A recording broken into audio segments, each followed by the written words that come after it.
understand a single word they're saying, but they like to run their mouths right into the ground. But we don't let it get in our heads, these ain't games we're playing. Yet they try to break us in, but the line is running thin. So we won't let us burn, no, we won't let us fall. We'll rise up from the dirt, break down all these walls. There is no holding back from it, there is no harm. It's only living inside of your head, don't you let it come crashing or shine in the dark. We're taking, we can't lose our minds today. Take our life away. 'Cause failing isn't an option when you're with me. Nothing can stop us, there's no taking us down. Running out ahead first and control us with the run of fire. Working in the dark to serve our own life, making our own love. All we need is ourselves. We can be the heroes of the night, we can take it higher. Work in the dark to serve light, hero of the night to take flight. Booyah, prepare for a fight, it's on sight. Taking a leap of faith, playing the game of life. Fire in the skies, no surprise when we arrive. Arise from the ashes, champion battle maverick masses that clean up disasters. You're nothing compared to these assassins that stay lit from shadow casters. Can you hear them screaming out your name, telling you to fight, telling you to keep on? I can hear them screaming, the energy is growing. We can't stop tonight, we gotta keep it Can you flowing. hear them screaming out your name, telling you to fight, telling you to keep on? I can hear them screaming, the energy is growing. We can't stop. 'Cause failing isn't an option when you're with me. Nothing can stop us, there's no taking us down. Running out ahead first and control us with the run of fire. Working in the dark to serve our own life, making our own love. All we need is ourselves. We can be the heroes of the night, we can take it higher.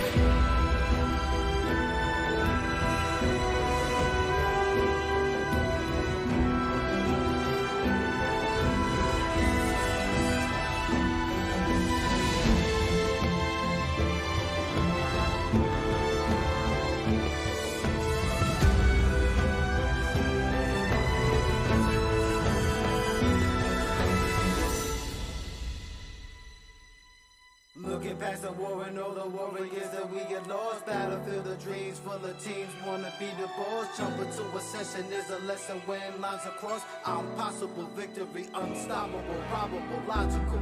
Locking you into view when we shoot. Don't jump, don't be a punk, yo. We taking this loot, we small, we cool. We can never hide the truth. We the leaders of this life, the heroes ready for the fight tonight. You'll do what it takes, what's at stake is fortune. It's beautiful place without a trace is creed. You need to escape, a legend in these days of town walking. You know the name they talking, I move around like I own it. 'Cause this is home for the moment. Show face to conquer a new world. You'll do what it takes, what's at stake is fortune. There's more worlds to be open.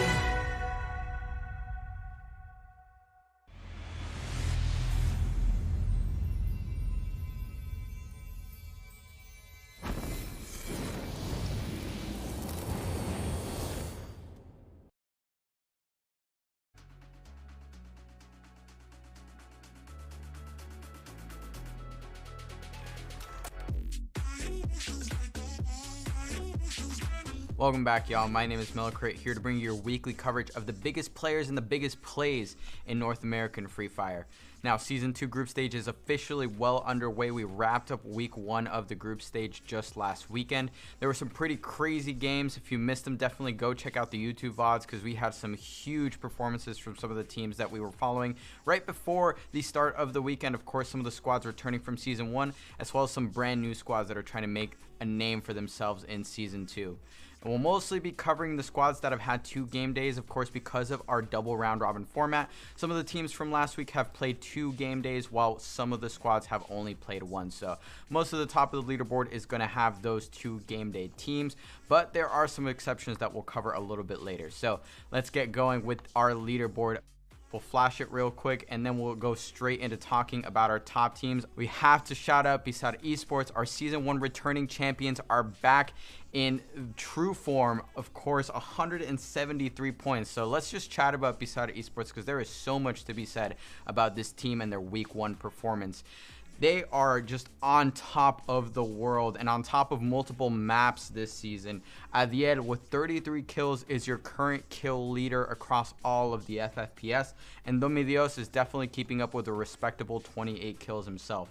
They have a 3.5 average finish on Bermuda, so it looks like they might have made a brand new home. Of course, La Bahia was a very dominant team in Kalahari, so it looks like with Beside returning, they are trying to take a new spot to put their shiny throne from Season 1. Let's check out this clip of one of their huge clutch ups from day number 2. But while they were pushing into Bazaar, they're also going to be getting backstabbed right here. Yeah, Virus Gaming, long range now. There we go, DN Esports is down. It's Virus Gaming who really did this one.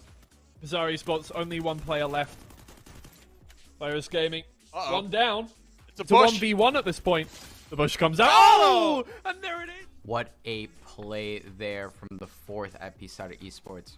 Now moving on to things that are really heating up in second place, and no, that will not be the last time I make that joke. Fuego also returning with a big Week 1 performance, sitting in second place, but actually your kill leaders with 94 kills total, which is absolutely insane. There are 4 members of that team that are in the 20 kill club, which is just ridiculous. So they're not winning every game, but they do have a respectable 3 booyahs to match Beside Esports. They just have a couple more kills to their name and a couple of slightly lower finishers on top of that. So Fuego definitely heating up a lot, and they are a very scary team. They're playing a style that is very unique to Fuego that they have really refined across Season 1 and now the start of Season 2. They like to pick teams off of the edge of zone, and they know how to pick their spots very intelligently. So watch out for Fuego, because they're going to stay hot at this rate, and there must be some team that has to hunt them down, because they're going to be really hard to beat in this tournament, and they're definitely vying for that top spot. Now, a team that kind of surprised me to see so far up here, but is completely dominating in terms of positioning, and that's Club 9D. Club 9D right now sitting in 3rd place with 156 points. But that really isn't the highlight of their chart, because the real numerical highlight of Club 9D isn't in their name. It's actually in the booyahs that they've picked up. They picked up 5 booyahs on their first weekend. That's 12 games. That is almost a 50% win rate across the first week of the Free Fire Pro Series. That is ridiculous numbers. I don't know what they're feeding them over there in that club. Whatever Club 9D is doing, though, they are doing it right. And actually having a 100% win rate on Kalahari is ridiculous. We didn't even see that from our Season 1 champions during Season 1. 100% win rate on Kalahari, so it looks like Beside moved out and Club 9D moved right in. Let's check out a couple of their booyahs, because they won back-to-back games on Kalahari across week number 1. Moving in. Now we're on the final phase of the game. The high ground still in the favor of Club 9D, and that's going to be massive for them when the zone starts moving. It's going to be Virus Gaming that is really just held down on, but fired upon. Tankers now. He's not getting out of there alive. No, Virus Gaming out. 3rd place. It's going to be lovely for them, but Tankers is being shot down upon now. The zone moves outside of that high ground, so it's going to be difficult to get down from there, but Tankers is eliminated. Club 9D, they will take their first booyah of the day.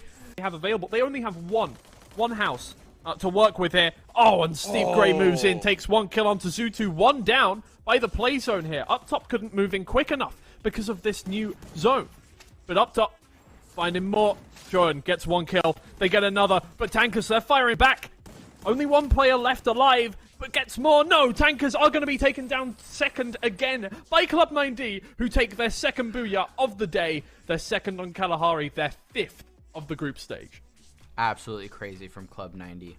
Now that we've wrapped up our discussion of the top 3 teams, let's roll into some discussion about the teams that I'm going to be watching out for in Week 2. Week 2 will kind of settle things because right now our leaderboard is a little discombobulated, with some squads having only played 1 game day and others having played 2. But at the end of Week 2, we'll have a better look at what the standings are going to look like and what teams might expect from the other squads as we progress through Season 2.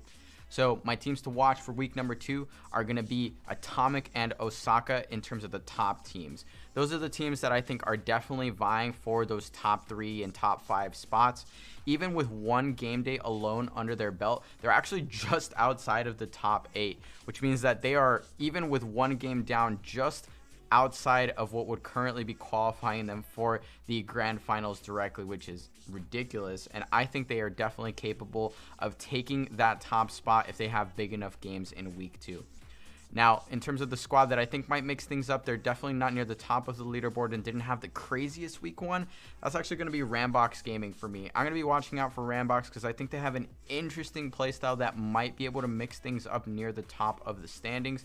And overall, their average finish isn't that bad across all the maps. They're just not finding as many kills as some of these other squads. So if Rambox can clean up their game plan a little bit and continue to find some slightly higher finishes than 6th and 5th places, as well as picking up a couple more kills, I think they could definitely be shaking up the standings and making some of the top teams tremble in their boots.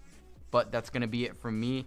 Definitely make sure you check out the games. If you missed last week and you want to check out the action, go ahead and watch the VODs on YouTube, and make sure you join us for week 2 because this is just going to heat up more and more. It is a blast in the chat. Definitely go in and talk some smack and cheer on your favorite teams. We got a lot of influencers and a lot of players that are not playing on specific game days just coming through and having a chat, so definitely join us. It's a good time. Make sure you're there Friday, Saturday, and Sunday for week 2, and of course we've got week 3 and 4 after that, so the action doesn't stop anytime soon. My name is Wk2. Thank you guys for joining me, and I'll see you guys out of the dropship. Peace.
Hi Survivors, welcome to Season 2 of the Free Fire Pro Series. We're back to bring you more action, more talent, and even more booyahs for the best teams in North America.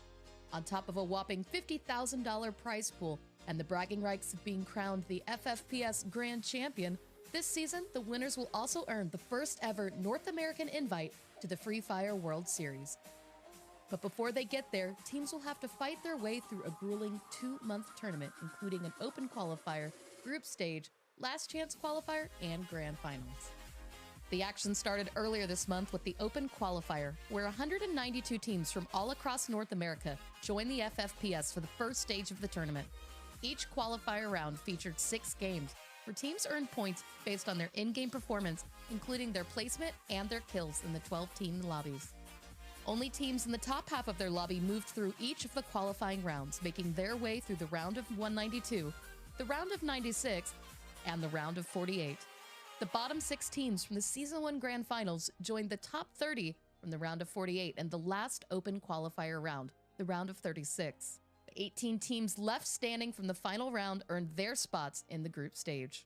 For the group stage, the top teams from the open qualifier will be joined by even more invited teams from Season 1. The top 6 teams from the Season 1 Grand Finals will qualify straight into a 2014 group stage, alongside the open qualifier teams from Season 2. Teams will be split up into groups of 6, and these groups will face off in a double round-robin format where each group will battle each other in a 12-team lobby twice. This stage will take place across 4 weeks, with 3 game days per week. In the end, the top 8 teams will punch their tickets straight to the finals. The 9th through 20th place teams will earn one last shot in the last chance qualifier, and the bottom 4 teams will be eliminated from the tournament. The last chance qualifier will be a 2-day gauntlet where teams that fail to qualify from the group stage will get their last chance to earn a place in the finals and fight for the title of FFPS Grand Champion. 12 games will give the top 4 teams a shot in the finals, while the remaining teams will be eliminated. The Grand Finals will pit the top 12 teams in North America against each other in a 3-day event. 6 games per day for a total of 18 games will be played for teams to claim their piece of the $50,000 prize pool and for a grand champion to be crowned. Which squad will reign supreme and get their chance to represent North America in the World Series? Tune in to find out.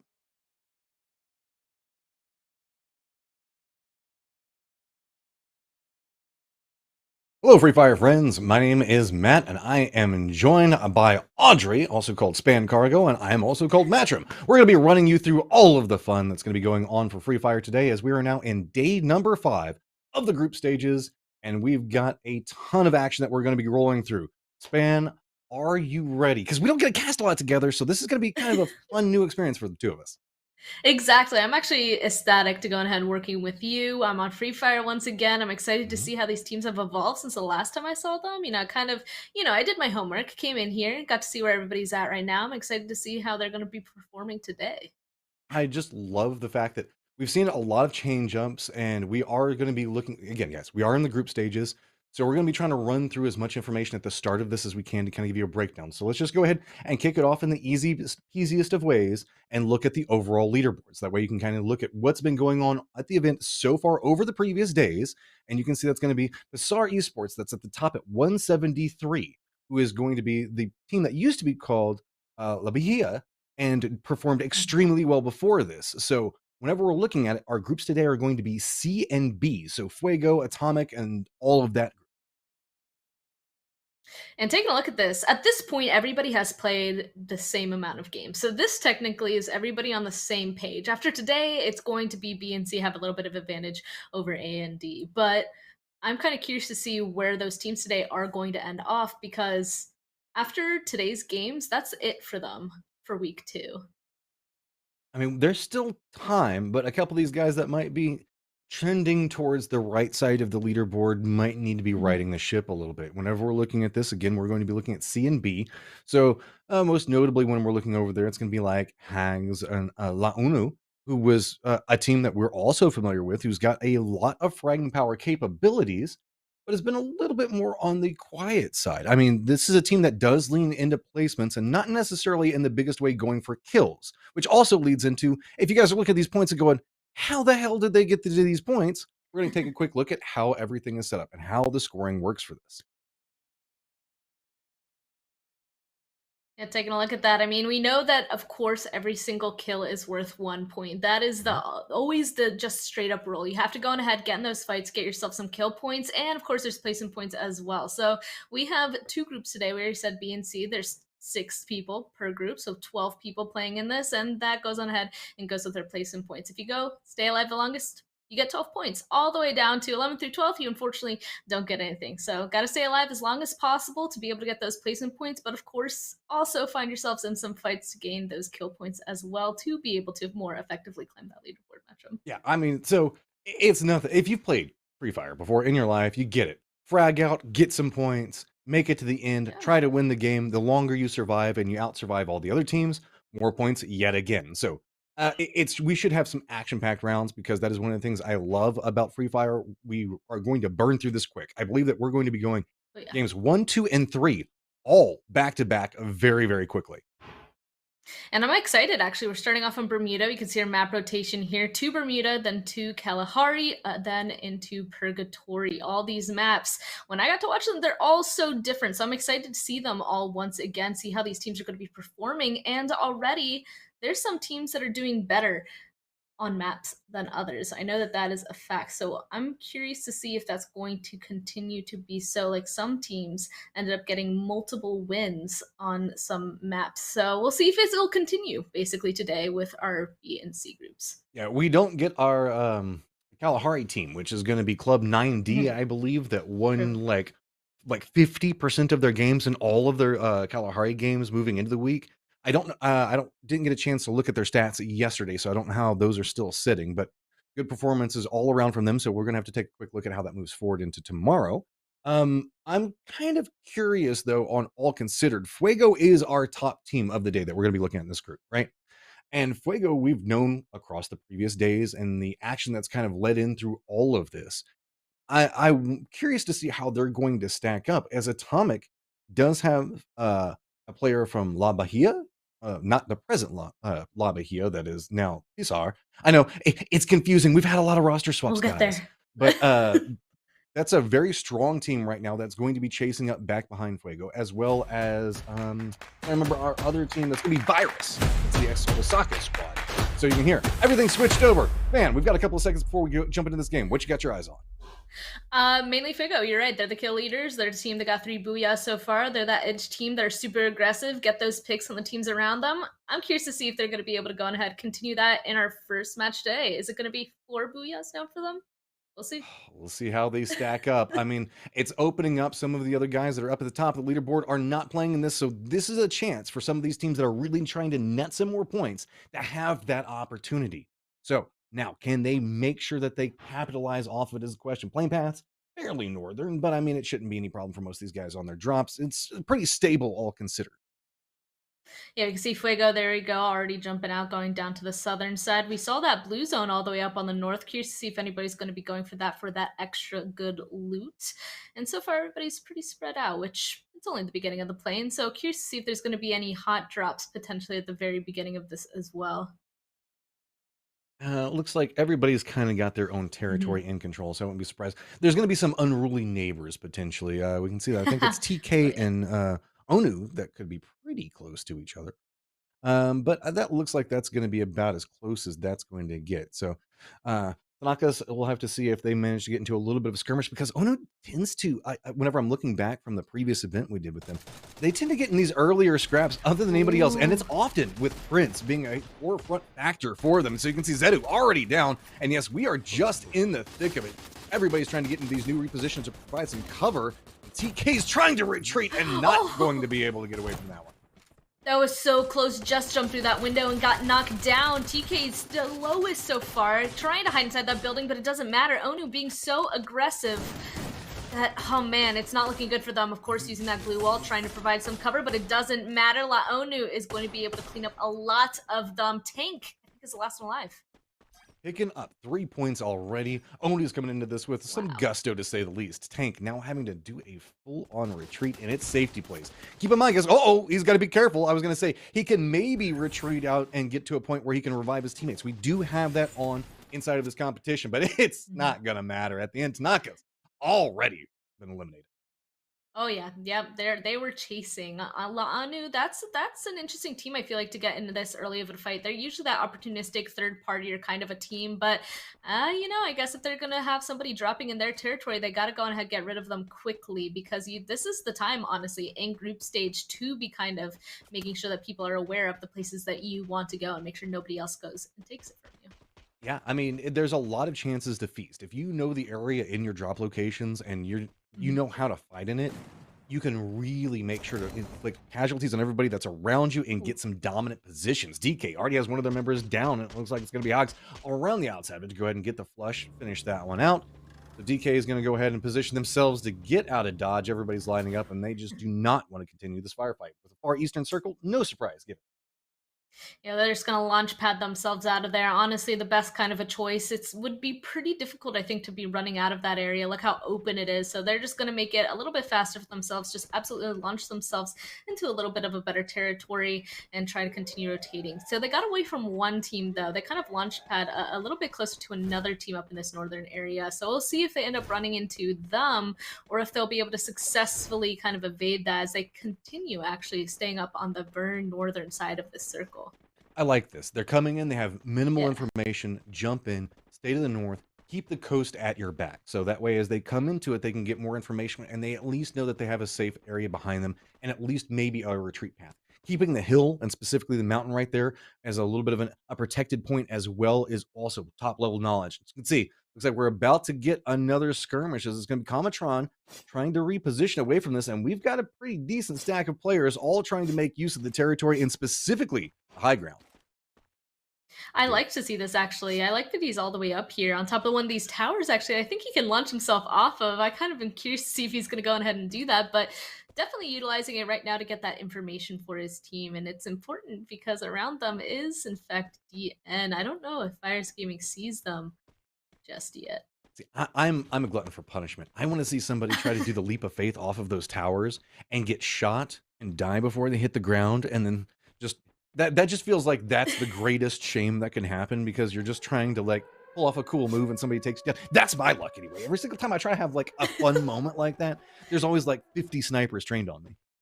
Yeah, that's a leap of fail in itself. That's exactly what I was kind of saying. I'm like, man, I kind of want to see him jump now because DN is so close to them. I was curious if they would go ahead and spot them out. But yeah, I think we're both on the same page. You were just the one gutsy enough to say it.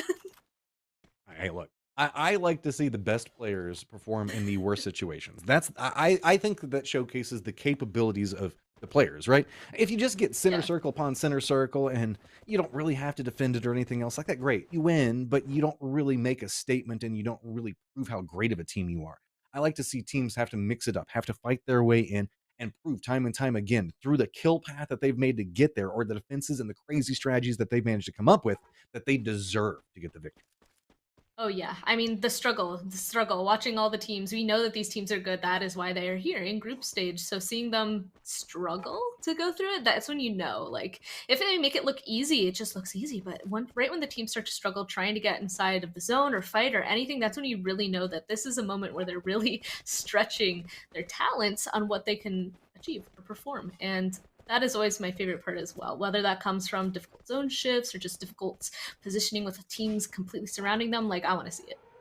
Well, it's also kind of fun whenever somebody gets in a difficult situation and then they just make it look easy, because that's just its own level of stylish. You're like, oh, okay, damn, we're just going to have to let these guys do whatever they want from here on out. Just do not fight them. We do have a couple of danger zones that have popped up, but it's going to be Onu that's kind of close to these. Almost everybody else pretty decently separated. Edward in some trouble. Yep, he's going to get picked up by R15, and that's going to be an easy pickoff for them. And this is starting to be that situation that's brewing in the Northwest as teams have been kind of collapsed in, and we have these death funnel locations of teams that are just trying to come into the zone, and everybody is trying to start to gatekeep up. And I like the fact that R15 is starting to play around the res points, expecting maybe somebody to try to make a play over here and come in weakened and could pick up some free kill points for it. Especially since it's right on the edge there. If anybody at this point had lost anybody, I'm sure that they would be trying to kind of stay more towards those edge positions where they think nobody is. And that's why they're going on ahead and keeping a close eye on it. We saw a lot of sniper action in that kill feed, though, and I think it is around this area that we're looking at now. It was mostly Fuego right underneath the tower that Virus Gaming is actually occupying. Not just one up there anymore. It seems like the entire team has now kind of joined them up in this tower. I feel like Fuego isn't a team to kind of back down from this, though. They're stuck up here in this tower. Fuego wants them. This is two very frag-heavy squads right now, and you can see Virus does have the high ground, but there it comes, opposite side. Great shots coming out from Scott, and now Virus down one member. They've got the high ground, but there is the open opportunity, and Fuego yet again on fire and making sure that everybody in the lobby gives them some space. Looks like they got themselves a little bit of cover there on that big bridge there, but honestly, anywhere that they make a rotation, like Virus Gaming is going to go ahead and spot them out. There we go, using a little bit of the time turner. Can't shoot through that though, so have to go back right back out. Fuego is still committed to trying to make this cross, though, on this bridge. Look at all those blue walls now appearing. They're really close to one of those res points as well. I wonder if they're actually purposely kind of staying around in this area just in case they lose somebody. And, well, I saw it coming, honestly. Navy going out in that kill feed right across the map, like right at the other revival point. There was actually 2 other teams there as well. So it seems like they are pretty hot locations. I'm a little bit worried because how we're seeing the approach come in. Fuego might have another team that's pretty close to him, and yep, there we go. The opposite side of it, they have to be very, very cautious, as it is going to be on that could be coming up back behind them any moment. They seem to be aware of this and already fortified. Keep in mind, DK is very far to the east of this as well.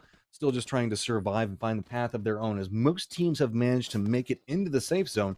It's just a couple of stragglers coming in, like you were talking about, Span, specifically in that western area. I'm curious to see where they're going to make some sort of rotation off of that, because to me, they're pretty high up, like kind of out in the open. They do have those crates as some sort of a cover, but we can see, you know, Deanne, they're like lurking right beside them, right underneath them. Kind of a scary spot for Fuego, kind of, in a way. I feel like right when Deanne starts moving, Fuego does have the advantage of them when it comes to height.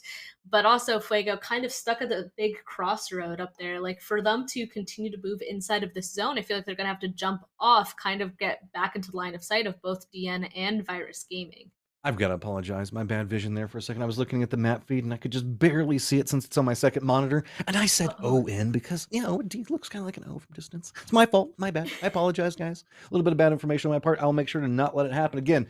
So most teams now have managed to jock for their positions and a lot of vision in play. You can see people trying to use the cover points as they can. A couple of rotations coming in, as I believe that Hogs is trying to come in from the west, and that's going to be ZRJ that's trying to hold them out a little bit. They've got the high ground. You can see Sobri's in not a comfortable position, to say the least.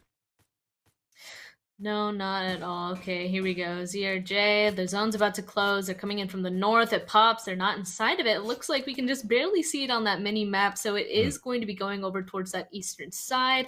I like that they have kind of this higher ridge to play off on top of, and it looks like they spotted out another member of Hags. They were definitely being held out this entire time from ZRJ. It looks like it's not going too much better, as unfortunately one of them stuck in the blue zone, taking a lot of damage. I mean, okay, so with the rotation points that ZRJ is working from, they should have an easier path than a lot of the other teams, except for one who, with that reposition that we saw under fire a little while ago, Fuego is in a prime position to have so much control over what's going on. So, with ZRJ hopping onto this road and going to be passing through, this is going to be right into Fuego's line of fire. But the thing is, I don't know how Fuego has got the line and the setup going, as now we're starting to see R15 and Onu get into a mix-up. I'm really excited to see this, actually. Onu starting this game off really strong, actually. R15, another team that we know is absolutely terrifying. It looks like they will be going on ahead and actually completely wiping that. So many sniper shots. That was actually way faster than I expected. 6 kills already. Feeling it, starting to vibe off of these positions. R15 getting control of the areas around them, and that's what you want to do at this stage. You want to make sure that you're mitigating a lot of teams. Don't let them get close, and that's what Fuego's trying to do, but you can see there are so many targets. ZRJ is coming in down below them and trying to use specifically the bridge pathing that's been going on right now that Fuego is trying to use for cover as their own advance point. And I like this. Know where the players are going to be playing and use the cover that's provided for. This is also why, like, I like Fuego's position, but it also kind of scares me. Now I can see that they're kind of, like, just off center of this map. Like, they still are up high. They will be able to gain, like, the most information from all the teams. Looks like they will go ahead and actually get a knock onto one of the ZRJ members. But there's just so many people around them. I wonder, actually, if at this point, if Fuego is going to have to deal with anybody also joining them up on top of that bridge. It's kind of open. Right when they have to actually leave that bridge, everybody, I feel like, eyes are going to be on them. Woe be to anybody that tries to look at them, though. They are hitting some hella good shots from up there. Specifically, Scott has been a key component for a lot of these long-range positionings that we've seen, and specifically defending the territories. And with the amount of area that Fuego is controlling, that's made it to where we're seeing what's going on in the west right now. And look at how many teams are stacked up. Nobody can really easily traverse into this circle because of Fuego's positioning and the vision that they have. So now all of these squads are being forced to stack up on top of each other, and it's MC2 that's trying to crawl their way through it. Already at 5 kills, lined up, knows exactly where the going to be at, trying to make sure that they're getting the use of the goo walls and take down the enemy's goo walls as they're in the approach, getting whatever kill point they can, because that's going to be the nature of the beast right now. With every single team being stacked over in this Western Front, you've just got to pick up whatever point you can, because you never know when you're going to get third party. Wow, Atomic, they had such a strong position in that fight as well. They just completely held them out of the circle against the blue. They were in control of that the entire time. I was actually a little scared right there, one of them being out completely by themselves, but he was able to really hold his own down there, getting the majority of those kills. Ezio's down. Don't worry, Ezio always gets back up. We'll see how that one goes. Throwable's now starting to come out because this is some close range skirmish. I like this. R15's Diablo coming into this one, realizing how many targets are around, making sure to try to find every vantage angle he can in this assault on the DK. His team members trying to provide a little bit of support, and now starting to move into an area for it, but you can see this is why R15's having a little bit of trouble. Hogs trying to make a move of their own, and it's still Diablo that is just running around, amucking everything that's going on, and he knows the fact that he's got DK right up next to him, and he does not care. He's doing a great job on trying to get control of this, and DK is having to leave this position. He realized that there's somebody behind him as well. We can see that member of Hags there holding him out. But Diablo, he has to go ahead and push anyway. Glue wall coming to play, but it's a 1v4. Nice try. It was only a matter of time. That was really difficult, yep. But there's still one more person right beside them. Let's see if DK's going to be able to spot him out. I mean, the South is now the new target, and there is just a fiesta of teams trying to make it down this hillside. When you're forced to kind of cower back behind trees and you're all by your lonesome, that pretty much let you know you're in a bad situation, specifically at this stage. And it's these high ground vantage points by good shots coming up from bad boys to get a little bit of a reprieve from what Fuego's trying to bring onto this lobby. I feel like that's the only thing, really. Fuego at this point has such a strong position. Look at that, tossing the nade, the 2K. There's still a couple of them down there. And but Calvin fell. I think that Calvin might have been trying to see if he can go finish them off, but I mean, this is just harassment. MC2, they wanted to get in the zone, and sure, they are in it, but how much longer can they manage to survive? They are just clinging to life right up against the wall. That's the only safety that they've got. They can't even risk really looking out. You can see they've got the wall down. Below has at least managed to get down below this, and oddly enough is a fairly safe point given the fact that it's the only area that Fuego cannot see right now. There you go. Calvin's starting to make a move as well. I wonder if he's going to be a little bit more aggressive on the team below them, or if he's going to continue to be safe on that little lip. Virus Gaming also going on ahead, pushing up towards against this bridge as well, making me a little nervous actually, because there's still a ton of teams below them to the southern side that if they're spotted out like out in the open against that bridge, it's not going to be a great place to be. Looks like Dual Kings will be taken out. Fuego still with the high ground. I mean, Fuego is just living in a target-rich environment. I thought that they might have to be a little bit concerned with how many people are going on, but MC2 still having to contend up with what's going on as Virus was forced into this play from that high ground from Fuego, as it's now everybody stacked up right along this bridge. Virus sitting on 4 kills, but still quite strong. Everybody else, specifically, you can see DN trying to figure out some way to make it in the zone. Now has to contest with Fuego up top and Virus down below with clear sight lines on them. Honestly, Virus Gaming being below here now, they knew that this is a position that they needed to take for that cover. That was a strong push coming through from Bum. There's one more team that they have to get rid of before then they really have to deal with the really difficult team, Fuego. Of course, it doesn't matter for Grozera though. Yeah, getting a knock on one of them. This fight is really going to pop off soon though. So trying to reset right now for the fight that they know is coming at any given moment. Fuego, while they have been just feasting on top, the defense and the slow and steady approach of Virus has managed to give them a lot more strength at the tail end of this. But there we go, getting a knock, but I don't know if they have the capabilities to get much out of it. Still trying to harass as they go. There's a second one. Are we going to see the potential of a play coming out from them? Good exchanges, and just this angle is demolishing anything that Virus was trying to get. Are we going to see a side flank? It looks like he's coming up, and he's trying to come up back behind them. With the reset time, I think that he's trying to make sure that he isn't coming in a bad situation. Think if maybe his teammate can get a little bit more damage into trying to see if he can support, and here comes a push. Back behind it, SMG comes alive. Easy push onto this one, and now there is nowhere that is safe. Virus goes ahead and drops down some time turn to see if maybe they can get enough time to make it function, but the shots are going to come in, and a big spray coming out. There you go. It's all going to come up Fuego. That is definitely a big booyah for Fuego. That was a 2v4 at the end there. A 2v4, but they ended up getting 3 knocks. That's absolutely insane. I love that wraparound coming through from Compares as well. You're right, that was hot. Fuego, that was really hot. Compares wrapping around, making sure to take them out behind those glue walls. That was a well-deserved booyah. I mean, just the way they played that is so strong. I mean, what from I would say probably at least the last 5 to 8 minutes that we were watching in there, it was just Fuego harassing everything that was moving. They had so much control over the West. The only way that you could approach was coming in lined up right up against their wall. And I thought that Virus had managed to survive enough, but it was just such a solid angle in that high ground coming up from into, and just there was nowhere to go. And whenever the reset came in, just like we were talking about, Paris comes back around back behind them. That's the way you want to play it. Catch them off guard, 1-2 punch. Beautifully played.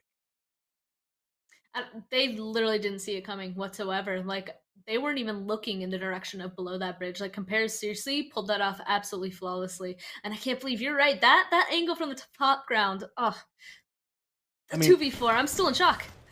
The goo wall, it's nice, it's helpful, but the problem with it is when there's that high of an angle into it, really you kind of have to lean into a little bit more of the time turner shields. But Yeah.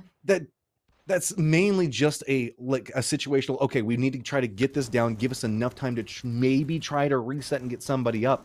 And you can see it just wasn't going to happen. With the high angle, even getting those shields down could still get just so much damage laid into them.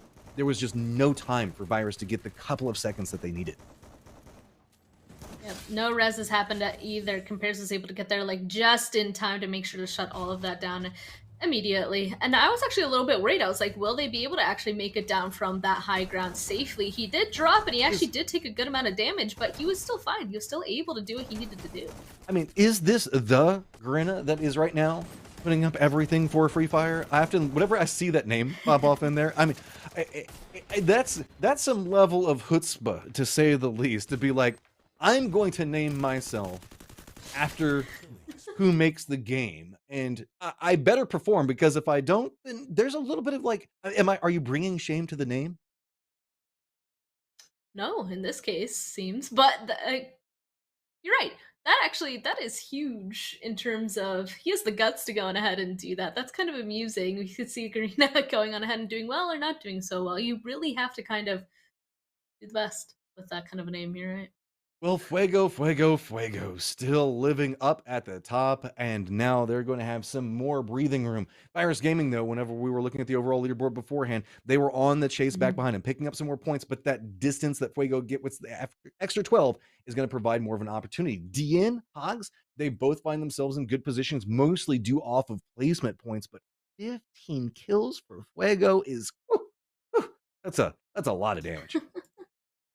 Oh yeah, it's a ton. So them being up on top of that bridge, I was worried that whole time. They proved me wrong. I shouldn't have been worried. They were completely fine that entire time. And also Melocrit, a couple of teams that he wanted to keep an eye on in this game is Atomic, Osaka, and Rambox. And it really looks like Atomic was able to do well, being able to grab themselves some 15 points. But as for the rest, looks like we're gonna have to keep on keeping an eye on them to see if they're gonna kind of pull up in these next couple of games. I've got my eyes also on Tenkas to see if where they're going to be dropping at, as they did have that fight with Onu at the start of everything. So maybe we might see a change up in drops. Keep in mind, guys, we are going to be rotating through several maps. So usually hot drops only can happen maybe 2 times in a row, unless somehow, some way, these guys share drops across every single map, which is not very common. Imagine, because we're actually groups B and C haven't played against each other just yet, so that could be some unknowns. Or of course they had to have been watching the other teams go on ahead and compete this entire time. So wherever they're dropping, they probably came into this like knowing like, okay, we're going to be sharing this territory with this team. Let's go on ahead and study them a little bit more, try and figure out how we're going to get the advantage on them and get them out of our territory, because of course this is group stage. This is where you want to go on ahead and really show that this territory is mine. And congrats, Fuego, you are in first place, and you managed to finally pass Basar. All it took was them not playing today. So let's see how much of a lead they can get, because now they get to actually set the pole position. They can, if they can continue to rack up a big amount of points, they can put more pressure onto Basar, who is not playing today and playing tomorrow, to go, okay, now we have to at least compare to try to pass that.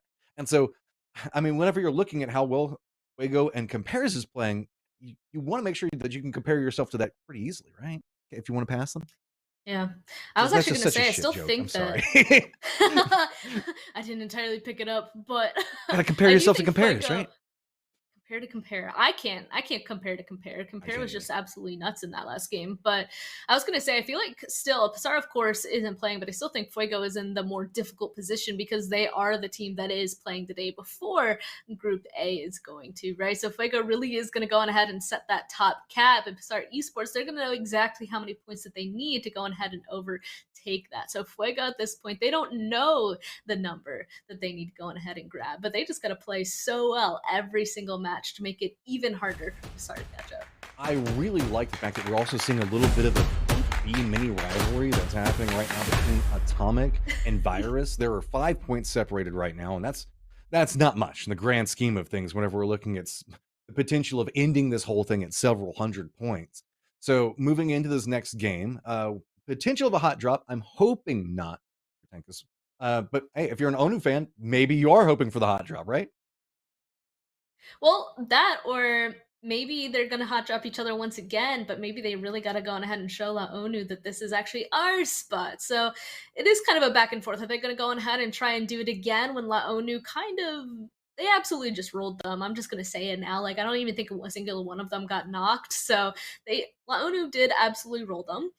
This time, are they going to continue to try and grab the territory back, or are they going to try to just leave it alone and actually get the points that they need? Because they need to be in the top 8 by the end of this if they're hoping to go straight to grand finals. And that's the real nature of the beast, right? With the problem, whenever you have a game that you just can't even get a point off of, that means the fact that you do need to modify something. So I'm hoping that we're either going to be able to see Dunkus be able to land and take a solid fight on their terms. Like usually you can kind of drop on the outside of it and then come in. Maybe that's the fight that they want instead of just directly hot dropping, or maybe even drop, gatekeep out, take them out in later stage, because that's the secondary way that you can try to take territory. Instead of landing and hot dropping, gatekeep it, fight it out, and then jump in. That's true. So I'm curious to see what kind of strategy that Tanaka is actually going to take. And luckily, we don't have that long to wait because we're surrounded by yellow. The map is going to be starting soon. This is going to be our last time on this map for today. And I'm curious to see, that was the only hot drop that we saw, how that's going to go on ahead and resolve itself. But also, there was a lot of fighting up to the northern side as well. Not necessarily hot drops, but that gatekeeping that you actually went on ahead and mentioned. So kind of curious to see if that's going to be more aggressive, or if some teams are potentially going to try to spread out a tiny bit more. Otherwise, everybody in terms of their drops were pretty good, pretty okay. I've got my eyes on hard shifted circles. We are, with the way that we're seeing these constant mix-ups of groups, that's why I like this style of group stage where it's a little bit more round robin and you're not playing against the same people time and time again. It means the fact that you're constantly having to improvise and you have to be aware, and you might not be able to come in with full information. And that's what a lot of BR players want to do, is they really want to study, okay, if the circle goes this way, this team goes here, this team goes here, and this team goes here, and then we can counter move and we can do this. Like, so you create plans on plans on plans for where all these circles go. But whenever you're in a group stage like this, where the rosters and the teams are constantly being switched up on you, now you have to be a lot more in the moment responsive. And I like this. Okay, Cameron, I see what you're doing, giving us the leap of faith as people are coming out of the plane. Très magnifique. I like it. I like the style. That was a nice composition, nice action shot, seeing everybody slowly jump out. And you're a big Assassin's Creed fan, so I think that was probably pretty aesthetic for you. But it looks like it's actually going to continue. 1A versus ONU once again. This time, Santi goes down first. Quick pop, and ONU is just in the thick of it yet again, but there is a new contender this time around, and now they've got the momentum in the fight. Say that Ghost takes a shot, but it's going to be quickly followed up by Smith. Looks like they're going to throw down time turn to see if they've got the time to try to get the res up inside of this one, and that's just very blatant in the front. And now, look at this, Laroon coming up right back behind Prince. Quick spray on this one, already aware of where the other position is, tries to go for the shots into it, and just managed to pick up Victor coming in strong. Oh, wow. There we go. Now the chase coming into play. Laroon wants this bad, and it looks like they're going to be able to get it. Now they can safely go on ahead and get the res onto their 2 teammates, but it looks like ONU, they won last time. They're not going to win again. Look at that. Vector support on top of a shotgun is dirty to have to contend with. And so, I mean, I guess if you live by the hot drop, sometimes you die by the hot drop, huh? Yeah.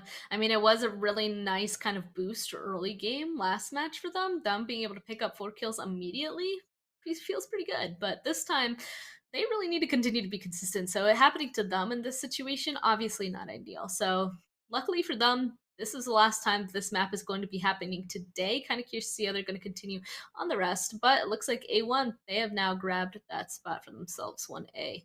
Yeah, Excuse me. I don't worry. I'm slightly dyslexic, so whenever I see that too, it's just like 1A. I guess they're just A1, you know? they're A1. They're the top Yeah. sauce, right? Yeah, exactly. Well, I mean, circle is circling, right? Nothing too crazy on this one. We are a little bit more Yeah. western lean, but still sticking to the north. Most teams are already committed to a more northern drop, so really we're just looking at TK.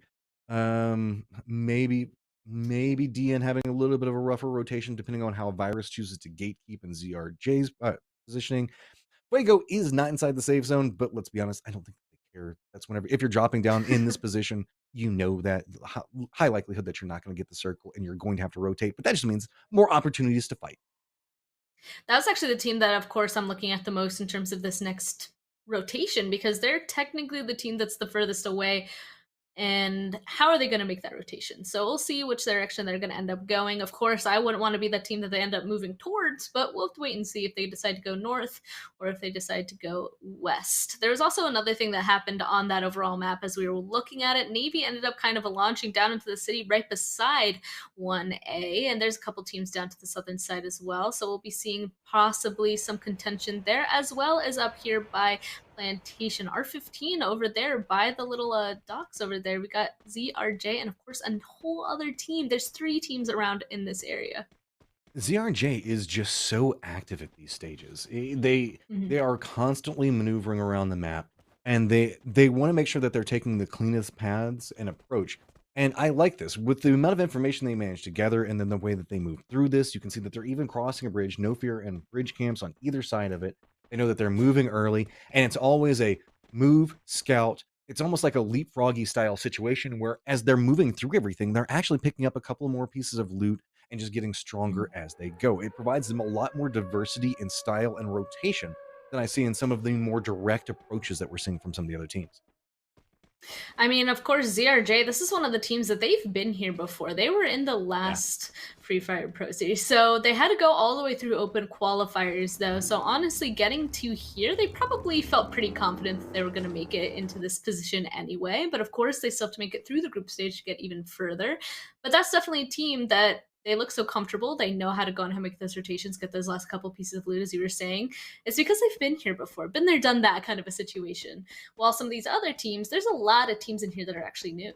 Oh, we might have a little bit of something brewing up right now. As you can see in the southwest of this map, it's like multiple teams approaching onto that angle. With the way that we're seeing Tonkas make a just more of a beeline into the zone, that means the fact that they could bump into DK. I don't know if DK is aware of where they're at this stage. It looks like both are moving fairly aggressively in rotation, but DK doing this type of rap means the fact that they're a little bit more committed on looking for kills and scouting. Tonka's more direct run into the zone. So if anything, DK might be a little bit more prepped, and well, as I'm saying that, ZRJ finds themselves in a little bit of fun as well. I mean, just look at ZRJ's position. They're completely surrounded by 3 other teams, about to be a 4th with DN making the move up there in that northeastern side. They're seriously in the center of the action. Looks like they were shaking the shots first at an enemy team, but they ended up getting a little bit punished for it. One of them goes down and completely out, actually unable to go ahead and save their teammate. But R15, I'm kind of worried about it being R15 that's actually close by, because from my memory, R15 is the team that will just push. They want the kills. They're going to go ahead and be aggressive and make sure that nobody's going to be bothering them the whole rest of the time. Of course, that is a big gap that they have to cross, so probably not now, but in a bit. R15 lives that honey badger lifestyle. They will charge at whatever is going on around them, and they have the aim and the capabilities to capitalize off of it. TK, you can see now looking at DK, right along the zone. This is an earlier zone, though, so it's not going to be too terrible if these guys try to get a little bit more distance from each other. And looks like a good angle coming up from up top that's actually down low. Nice little flank around coming up from Zutu, as well as he's going to get dropped, and the wall's just doing just enough. That's the TK now starting to come in and provide some support. DK is on the back foot right now. A lot of walls coming through, but as we see TK try to get closer, every single time it's coming up as an error for them. Oh no, that was difficult to go on ahead and watch. Looks like the rest of TK, though, up top, super far away. He's the last one up for the team. I don't know if he's really going to be able to do anything against the rest of DK, but it looks like he's surely going to try. Taking a lot of blue damage, though. Oh, okay, there we go. Going to be able to pick a couple, but both these teams, they were circling each other for a while. It looks like both of them are actually going to be punished for it. I mean, TK was playing so well at ranged. They had the downs. It was just a little bit of a missync on their approach there. That could have been a very clean fight for them. And gotta be careful there. Jordan's got himself a nice little toy. You don't want to hard peek that for too long. Snipers in this game, man. Absolutely terrifying. Don't want to find yourself on the opposite side of it. It looks like it's going to continue, though. Another member of Hags goes down. Hags is the team that actually started to go into ZRJ's territory, though, so not quite surprised to see the trades going through so far. And Atomic actually getting involved. Going to go ahead and yoink one of ZRJ. I like this. Dax gets into a good position to provide a little bit more support as everything's coming in. This is a little bit more of a slow roll. With the way that we've seen the circle, it's still leaning into this area. That means the fact that it's kind of calmed down along some of these front lines. MC2 keeps contemplating being involved a little bit more in what's happening, but doesn't want to commit too much just yet. With the way that the circle is positioned, most of these teams that leaned into the Northeast are already in a fairly comfortable position and don't want to have to execute unless the fact that the opportunity presents itself. Like get a knock in a very close range fight, or maybe two knocks in a little bit longer of one. That's going to be it. Elsewise, it's just going to be a close range firefight is what we're starting to see start to line up between 1A and Navy. Navy, I'm not surprised to see this happen whatsoever. It was Navy that moved a little bit closer to 1A's position, so they were near each other on this map this entire time, and now, of course, the push is happening. Let's see what 1A is going to be able to do here, just completely pushing into the opposite team. Looks like he's unfortunately going to go down, after the trade, though. Now Ghost is going to try to do it. Did he drop a bomb there? He just tried to stealth his way into this one. I like this. He's trying to counter move around the goo walls, brings out the shotgun, and is just unloading the damage. But a great throwable coming in from Navy's Chris just demolishes anything that he was trying to set up. Now runs in 8 kills for 1A, but you still have another threat. Runs up, breaks the wall. No! Oh, it's Fuego. It's always Fuego. Of course it's Fuego. I mean, they heard that fighting happening, and they're not going to go on ahead and third party that. I didn't even notice them on that mini-map, and here I'm the one that's not even playing. That push just happened so flawlessly. Two teams go out in an instant, and yet another fight is happening here, and it looks like it doesn't matter. Easy peasy for Atomic there, taking down VG. Virus Gaming completely out. A little bit surprised by this, actually. Virus Gaming, they're the ones coming in for that northern side. Looks like Atomic was just able to hold for the position a little bit better. Do like this. We're starting to see the controlled territories now that the new circle has popped. People realizing the fact that they're going to have to make a little bit more of some desperation plays. I do want to point out that TK did get a big res on their members and are coming in with a fully refreshed squad. So while they were down to 1, now they are back to 4 strong. They are not inside the safe zone, but they are going to be coming in, and that's going to make it even harder for DK, who's still out in the middle of nowhere right now. So while all of this fighting is happening, as we're getting into the close-in sections of this, TK, who was not feeling too good but up top managed to come in clutch yet again. Remember, up top started their fight, then manages to res their players, and then now is coming into this. So I want to see what they can do from here on out. That's pretty impressive. I'm kind of curious to see. You said that they're outside of that zone. Kind of curious how they're going to go ahead and approach this, actually, because this late in the game, you have to know that all of the places that you usually want to play out of are going to be taken. So they're going to have to be careful at every single approach that they kind of run up on. And that's why we kind of can see a couple of people playing this really carefully. Actually, I'm a little bit scared for DN right now because they have themselves a tiny little spot to play out of. But look at what Atomic is doing in that minimap. They sent 2 across the water. Yeah. I feel like maybe, they're shooting at him. This is, you can live here, but it's not going to be comfortable. And you're hoping the fact that nobody gets clean sight lines is it's going to be long range shots might force somebody away. You can see DK now coming in from the north. Jericho is off to the southeast of this, so a little bit separated in. But the northern approach for DK looks like it's going to be a little bit cleaner until they get into the safe zone. That's going to be where they're going to be bumping into R15 and potentially Fuego, who are on a direct course with each other. Hogs getting themselves a little bit more of a reposition as well, still holding down a good point for the time being. Has to be a little bit cautious as there are a lot of new targets that are starting to come in. Here's DN with a little bit of reposition. It's going to be Atomic that comes up and forces them away from that spot. Having that information, having the range, and having that swim across you were talking about just a second ago, Span, provided a utility moment for them to get across that. Yeah, they still left one person a little bit far away, though. So if they were to get in that huge fight, it would have been at a tiny bit of a disadvantage with having a couple people not with them. But it looks like they're just going to go on ahead and run away straight into ZRJ anyway. They didn't want to get involved in that. They actually aren't getting in the fight with ZRJ just yet. There might be another building that they found themselves inside of, but honestly, I'm glad that they were forced to move because the place that they had before, you said that it was livable, but not survivable. Oh no. We got R15, DK, and Fuego all up on top of each other, and it's getting messy real fast. DK is coming up right back behind us. Fuego was already starting to commit into this fight with R15, and now just getting an absolute backstab. DK uses this opportunity, is trying to line it up. You can see it's going to be at range. A little bit of assistance going to be put in from ZRJ as well. So this is getting to be a very conflicted fight as now everybody is just all up on top of each other. The circle is now even moved further into the east, and it is just an absolute bloodbath. It is just body upon body trying to stack their way into this, providing any information, and DK uses it so well to just come up right back behind this fight. I'm actually really excited where Furcho is as well. He's not in this hot spot where Camus is. Oh, he is dead. He tried putting that glue all up for a while, but he's not in this hot spot. So honestly, the teammate down to the southern side, he might be able to go ahead and finish off Fuego potentially. There is 2 more of them left, a 2v2 at this point. It's just better for Fuego since they're together in this situation. We'll have to see. That member down to the southern side potentially can make a rotation, help out the teammates. Not quite sure. From their further position might be a little bit better because still stuck in the shack. It looks like that's going to be it for his teammate. Yeah, I mean, Jericho's gonna not be able to do too much either, so really, Fuego does manage to survive this, but you can see it's just gonna be trying to run into a hail of bullets. Hog's just been sitting here, man. They've just been unloading on this firefight, picking up a couple of kills, picking up a couple stragglers, getting some knocks into it, and Fuego just had so many targets. That was, I believe, 5 different teams that had sight lines, either close range or at very far range, and there was just no way to survive the onslaught from so many angles. Difficult one, definitely couldn't make that cross. Hogs is in charge of that side of the zone. Now, though, they can't stay inside of their building any longer for the first time in a couple of zones. So they're going to start making a rotation out. Their southern side open. There is a team down there as well, but it looks like they're more interested in getting involved in this fight with DN. Look at this. Everybody is to the north, and TK is only team to the south. The circle is now popped and favors them. So all of these teams have to skirmish up against each other. So the res team of TK coming in, it finds themselves in a strong spot inside the circle and can now gatekeep, and all these other teams are now forced to fight each other. Look at how close range this is. It's just jumping, seeing if maybe they can connect anything. It sprays, seeing what you can get out at this point. Luckily, TK doesn't have the cleanest sight lines on what's going on, but this is just all contained fights, close range. Atomic is also starting to run around on this as well, coming in right back behind it, using this opportunity. They're trying to jump away from this one, and they're going right up into TK's face while this firefight's ending.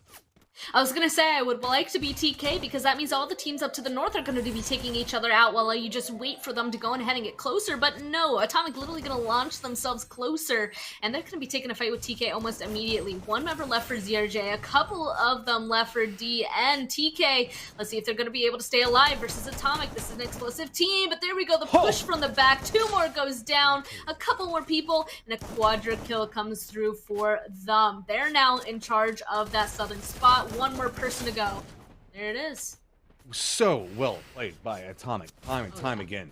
I mean, TK was a little bit weak, but they were res. They didn't have the same amount of capabilities to get all of their loot situated and everything like that. So they had to defend the territory, and Atomic just denied it. They just jumped right up on top of their faces. Now we've got DN trying to find their way into this. Only 1 member up. Not too much more they can do with that one. There you go. Easy peasy, clean. Quick jumps, realizing where the threats are, jumping right on top of the only team that was inside the save zone. Just so well played.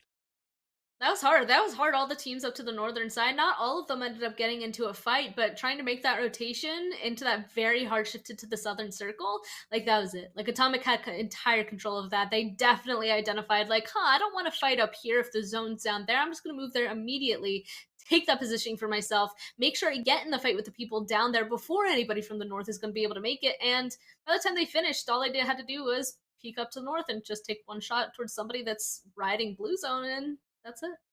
I feel bad because we got that new feature where we can like see like you can see the players and the pictures down there, and that's really cool, except the fact that we had to like look at TK's faces as they died twice inside this game, and that one hurts a little bit. But I gotta say, up top, MVP performance. Well, not like he managed to like cement for his team.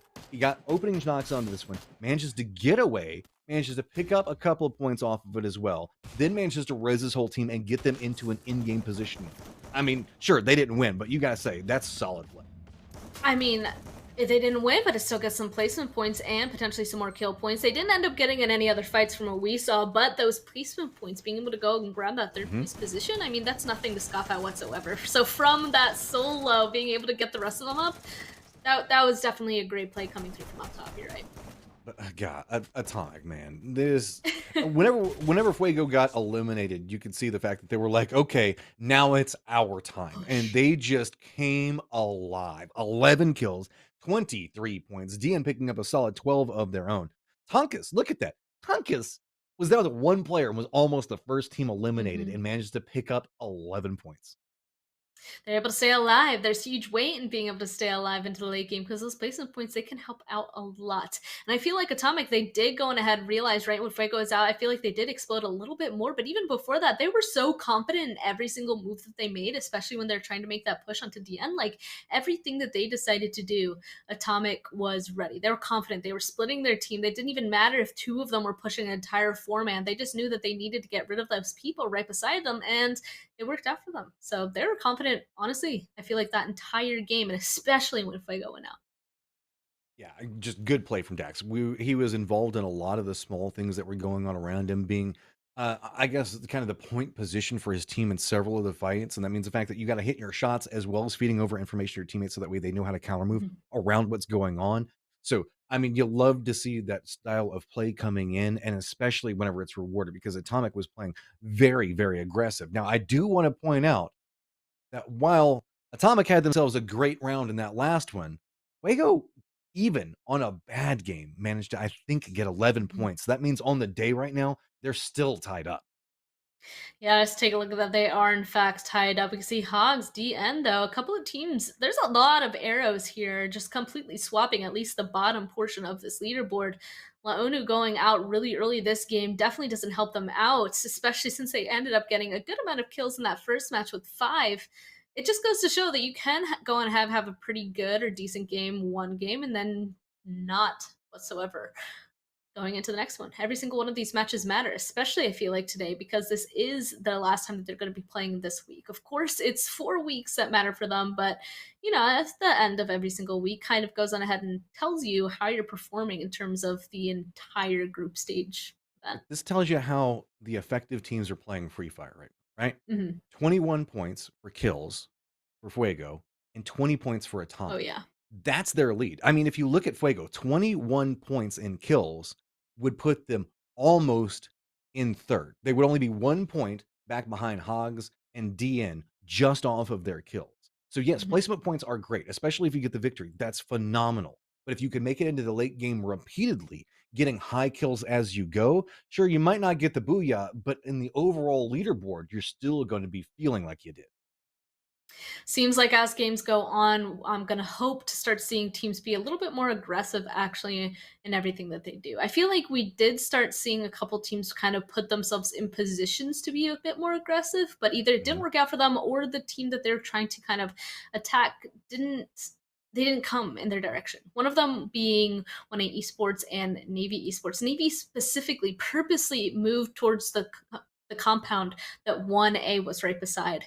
And it ended up having both of those teams be pretty punished for it. And we can see it actually based off of this entire leaderboard so far. I mean, 1A, based off of that very first fight against Laonu, they still are the ones that ended up having the positive movement, while Navy, they tried being aggressive, and we can see that they actually moved down. That's not fair, though. We're doing too many land-based battles for Navy to be in their environment to succeed. We need to get a little bit more water in these circles, and then we're going to see Navy really step it up and start running up this leaderboard. Again, I'm just impressed by the capabilities. Like Tonkus had, I know, guys, they're still way down the bottom of the leaderboard, but I like it whenever teams that are struggling to find points start figuring out ways to get it together a little, clean it up more, start making this rise up the top of the leaderboard. Sure, you're not going to be able to run up to the top in 2 seconds, because you can see the kills, not the highest, average placement, not the highest, but playing damage control and starting to figure out ways to get there is what you want. you want to see teams innovating and figuring out, okay, what's not working for us and how do we right the ship? That's why I'm so caught up in the storyline and what happened in that last round with them. They still have 11 points. 11 points still isn't too shabby. I mean, honestly, in 2 Yeah. games, the top team getting 28 points, them with 11 points so far, that still isn't too far away in the grand scheme of things, right? So, moving into our next match, maybe we're going to start seeing them potentially do a bit better. I mean, down there in that 10th place position, I wouldn't be worried just yet. Nobody, honestly, I feel like towards the bottom needs to be worried just yet, because we aren't done with half of our matches so far. And from seeing those other teams, like, there's a huge potential to get a ton of points in just one match if they go on ahead and really apply themselves. We have a 3-way tie of some teams that like to scrap too. I think it was ZRJ, R15, and Dual Kings, if I remember correctly. I'm trying to use my memory off of that one, and they were right around 17 points apiece. These are squads that like to scrap. So whenever they get that opening and the fight goes their way, that's going to be a big climb on the leaderboard for them as well. And I can't wait to see how it's going to apply to Kalahari. I'm excited for this one, honestly. Kalahari, I feel like, is an interesting map in terms of more verticality, right? Like this past map, there are a bunch of hills, but Kalahari, I feel like, just takes it to the next level. So I'm excited to see how it's going to go on ahead and play out. And luckily, we don't have to wait long. Look at them. They're already starting to go. Mind, this is our 3rd round on the day, and we're going to be playing through 6 overall. So after this one, we are going to take a quick small break, let the players run to the restroom, grab a drink, let you guys grab a drink as well. So very quick drops coming in. It looks like Stone Ridge getting a lot of attention. As it's going to be R15 and Navy making very quick sends into that point. North also might have a little bit of a situation, as I know teams like to drop around shrines, and it looks like DN and Onu might be finding themselves in a little bit of a scrap as well. I'm not surprised. Onu, they went there in the last Pro Series, actually, so it looks like they're going to continue to want that as their spot, and they're going to have to fight for it. R15 as well, they always go for that blue zone from everything that I remember, so I'm not surprised to see them in Stonebridge. No, Tonkas, you don't want to land next to them. That's bad. Navy already have one of their members down, trying to see if they can get some more width and get some angles onto Grinna at range, but can't get too much. Navy, you're inside of a blue zone, but it's not counting as water. Trying to get some more. They do manage to pick up one and get the flush. Trying to get a little bit more of a position, but now it's just Alcon, the last one. I'm trying to see if maybe get it. They cannot. R15 just feeling too good off of it. Throws down the stamp, says, no, this is ours. Yeah, see, exactly. They're like, this is our spot. Don't come here ever again. That is what that banner says. I could read it. But it looks like, here we go, another fight. We're not surprised to see it. There's actually there's more than one spots in this map, it seems, compared to Bermuda. I mean, Kalahari, it looks like it's a little bit spicier. Especially just everywhere on this map. I was going to say, like, all the positions where there are people right next to each other, but honestly, I'm just going to say everywhere at this point, because here we go, ZRJ, real close to get another team as well, and they're kind of in the harder position where, for them to make the rotation, they have to kind of cross some water. It's them against TK, but I like to see that Viz is kind of taking a higher up position and try and gain his team a little bit of information. This is rough. ZRJ, 2 different angles, spots out up top, tries to make the approach. And Tank, though, good defense on it. Junior also very low. Means they have to slow down just a little bit. Push is coming out. Tries to see if they can get it, but that spin coming back around from Junior. Defends up after getting the res. Denies the push coming out. TK had a strategy to try to make this work, but it just came apart off of some beautiful sprays. Now just down, trying to run out of this. We have seen this before. Maybe they can try to find some way to survive, but I mean, it's we have Zutu going to the north, and we have Tank that may be trying to go away. Nah. It's just they know. It hurts. They're all out. Yeah, they tried going ahead doing some sort of a split split ZRJ's attention, and unfortunately it didn't work. Old Hampton is going to be theirs. They're going to be able to loot up their spoils and then continue on the game. 4 kills this early. Again, it's such a trade-off, right, Metrum? It's like you don't want to get in those early game fights because there is such a high chance of you going out, and then you can't get those placement or kill points. But also, if you do get in that fight and you are the one that kind of succeeds, gets those kills, like, you're in just such a good position for the rest of the game. Well, the teams that just really like to get those kill points, those are the teams that you have to be most afraid of dropping around. ZRJ, we were talking, they want points right now, and that was just delivered to them on a silver platter. They're like, oh, you want to just go ahead and give us the capabilities to get a little bit more of that point lead, try to start moving up top of this daily leaderboard. That's the start that they wanted. And so now they can start looking into this one. They get more control of the north because you can see Foundation's pretty wide open, but they already know where another team's likely going to be at. Yeah. These guys, ZRJ knows how to play the north so well. They're already making that rotation towards DN. I was keeping an eye on that. I mean, they had to have seen some fighting happen earlier as well. And we were saying that Laonu always goes to that position up there on the northern side. So if they saw Laonu in that kill feed, they know that there's somebody else in that position. So they're making that rotation there with some knowledge. They want to go ahead and get some more points, as we were saying. And they don't have to be worrying about this zone whatsoever, honestly. Like, these maps, they can go on ahead and get inside zone, especially this early on. It definitely is later where they have to worry, but right now, it really is making sure you can loot up, get everything that you need, and honestly, chasing people down. I'm just getting amused. We got to watch everybody's don't snipe me in the head dances. You know, some people just spin. A couple of people like take a couple steps, turn around. Hey, you're trying to get information, look around, but at the same time, you don't want to just stay in one spot for too long, because staying in one spot too long is hell. Those snipes just pop you like a grape. So you can see, like, again, more dancing. Just don't shoot me in the head. I also really like the positionings up here. We saw Atomic. They're kind of Atomic and Virus here. They're holding the center of this zone right now. We can see them playing high up on top of these mountains. This is the verticality that I was talking about. They're up here. They're gaining as much information as possible from people making rotations around them. Looks like Victor, does he realize that there's a team kind of getting close up to them on the northern side? Not quite sure just yet. They're being able to utilize their hills a little bit to their advantage, kind of cutting off the sight line, but they're trying to. From this spot, they can definitely make sure that nobody is going to really be walking up on them just blatantly, which is nice to see. But also, I'm curious. Yeah, I was going to say, this is weird. You were talking about the verticality a second ago, but we now have Virus, we've got Fuego, we've got Atomic, we've got DN, we have Hogs that are also starting to approach from over here. Everybody is already in this position, and if we see the circle decide that it doesn't want to hang out here, this is a lot of our heavy top of the leaderboard that are all right next to each other and about to have to throw down. That's true. I mean, everybody wants this positioning, I feel like, for that information, though. It's the center zone. You can get so much information from up here, but you're right. If everybody's doing it, then really, does anybody have some sort of an advantage? Not quite sure. Also, getting a little bit worried for Virus because they're so spread out. They have like one person on each side of these little buildings here that I swear there's one of them per every team that's also around them. This area can support this many teams, but it's not comfortable, you know? Yeah. It's not like having a house in the country where, you know, you've got like space for days and you don't know who your neighbors are. This is a lot more of like living downtown and you are just smacked up against each other and everybody's playing their music really loud and it's really annoying. You just kind of want to take a second and relax in your house and everybody is just constantly making noise. That's kind of what we've got going on here.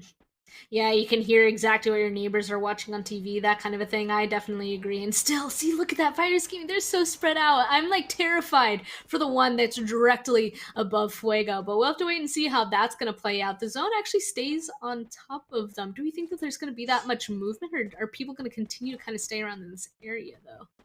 I'm more concerned with somebody like R15 that we see to the south that is doing a long wraparound and says, hey, you know, maybe we should look in that refinery area. It's going to be the moving factors of people coming in is the thing. Now, I do want to point out with that many teams stacked up on top of each other, entering this circle is going to be a lot easier than I think a lot of these teams are expecting.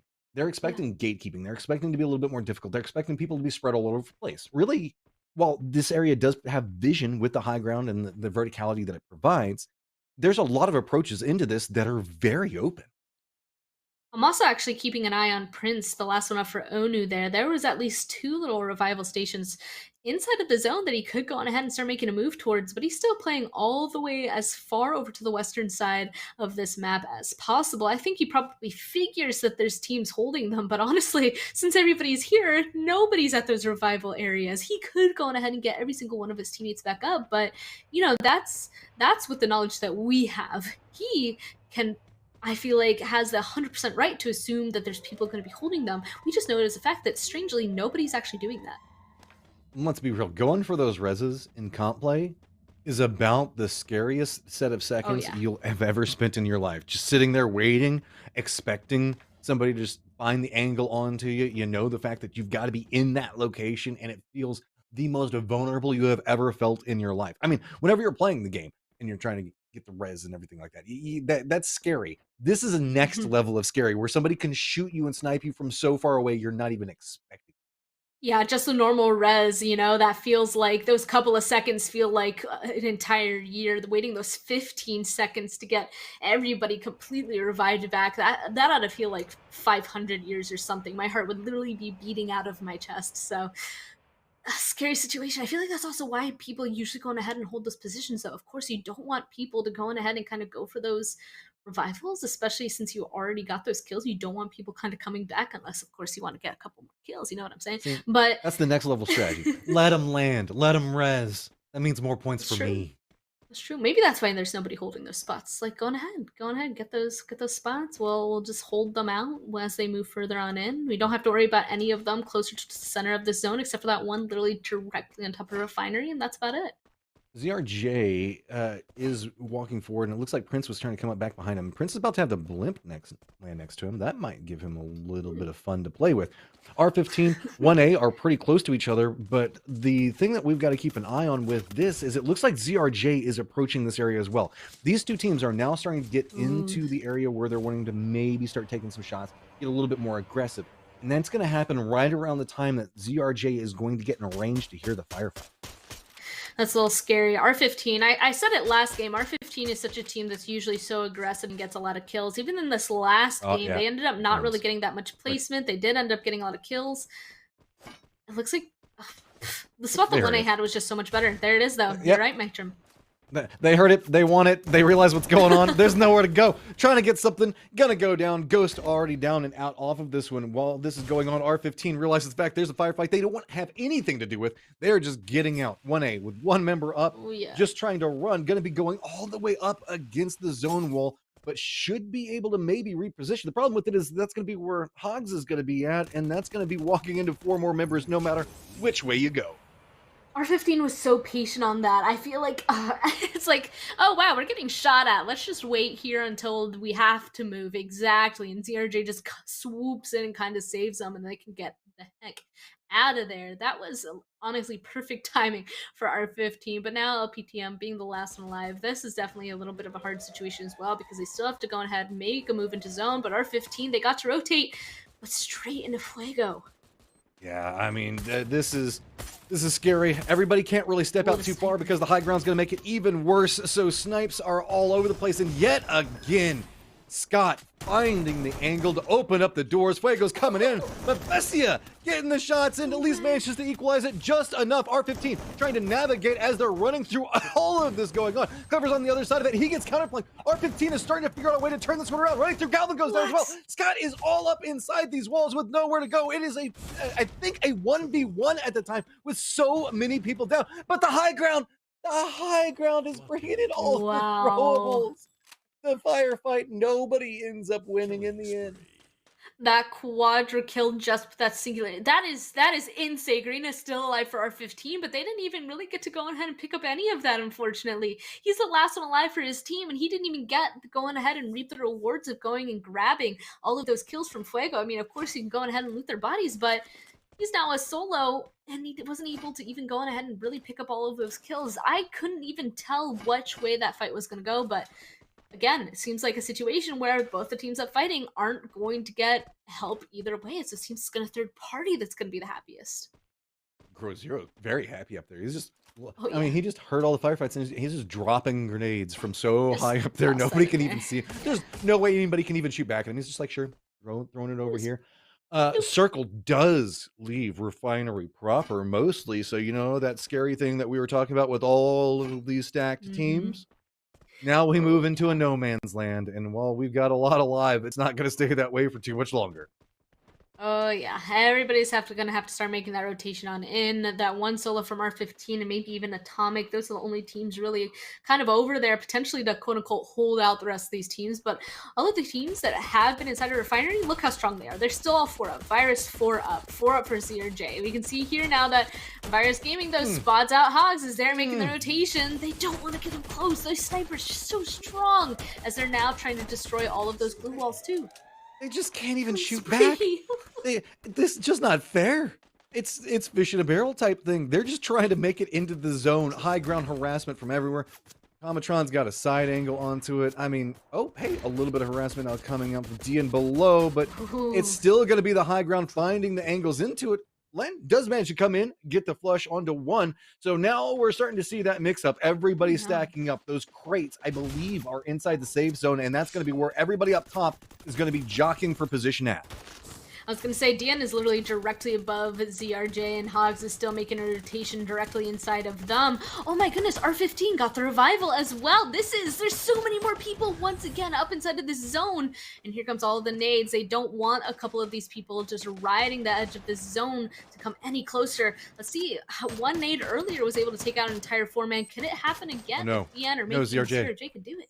No, ZRJ. Not there. We just saw that really not work. They're trying to defend up Hogs, and they have good angles, but there is so much support up on top. Everybody up top is like, sure, we'll work with you for now, but here in a second, that's going to be the problem for ZRJ. What did they do? The circle is now left. It's gone really far east, and it favors Atomic, who's already inside the zone. You can see R15 wants nothing to do with what's going on and is just trying to jump out of this one.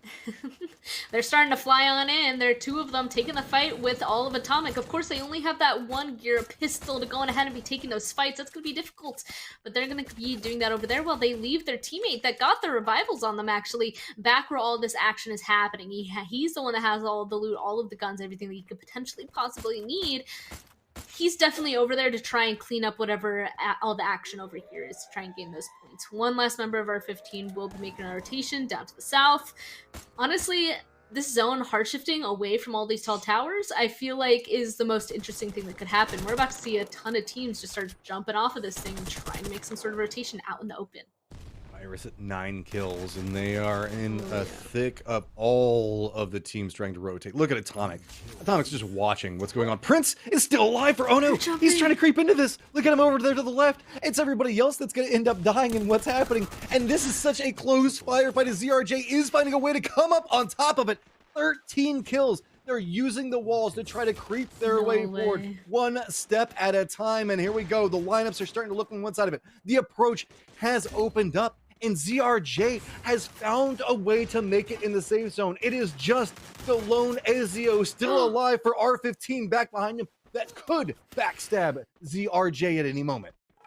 That was a good launch from Viz as well, making sure that he's going to be up on top of that roof. This is honestly a great position that he could put himself in for his team, because if he's in charge of at least one of these roofs, he could potentially try to control the other roof to help his teammates get a little bit closer. Looks like it will actually help Junior just a tiny bit. He's now against the building as well, a little bit more cover, but of course this is a 4v2 to end this off.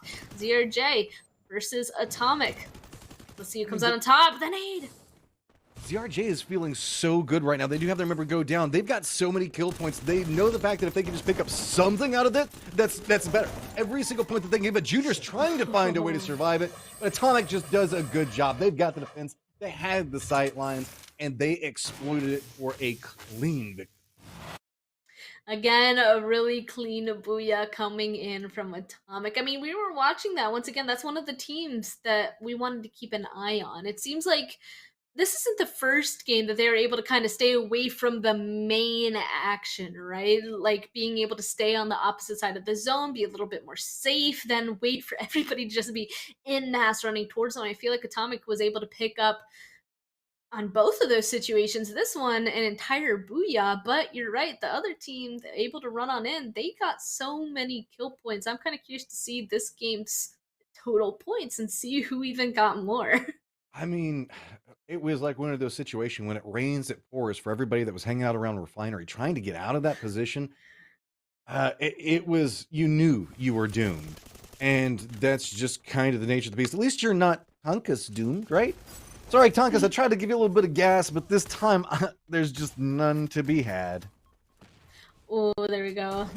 There's so many fights in here as well that I feel like we're pretty pivotal for some of these teams, I guess I'll call it, because we saw Look at that. The absolute chance. The absolute chance of some teams potentially getting themselves a really good advantage or amount of kills, and then something like that, a singular nade, just completely shuts it down. There's so many of those. I mean, it was just I didn't even so see that one. efficiently played for so many of these teams. And even whatever, just There's understanding also what right their up win until the conditions very were end, at the they're time. not quite surprised to Atomic see that walks Atomic away and with 10 ZRJ kills are and both 22 actually points, gonna but have ZRJ, equal who gets amount of second, points in this ties it up situation. based off of their 13 kills. We knew that ZRJ were getting a ton of kill points. Looks like they were able to pick up 13 in total. Atomic not too far behind with 10. Just overall, and just with the so differences well of the played for placement of points, everybody, it's going to and be so we'll have to 22 see how and we're 22 for both of them. That was definitely a great game for both of them in terms of those points. I'm excited to see where they're going to end up being in the total scheme of things for the overall placement. But of course, we'll be taking a look at that after a short break. See you guys soon.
Free Fire and Assassin's Creed collaboration is here.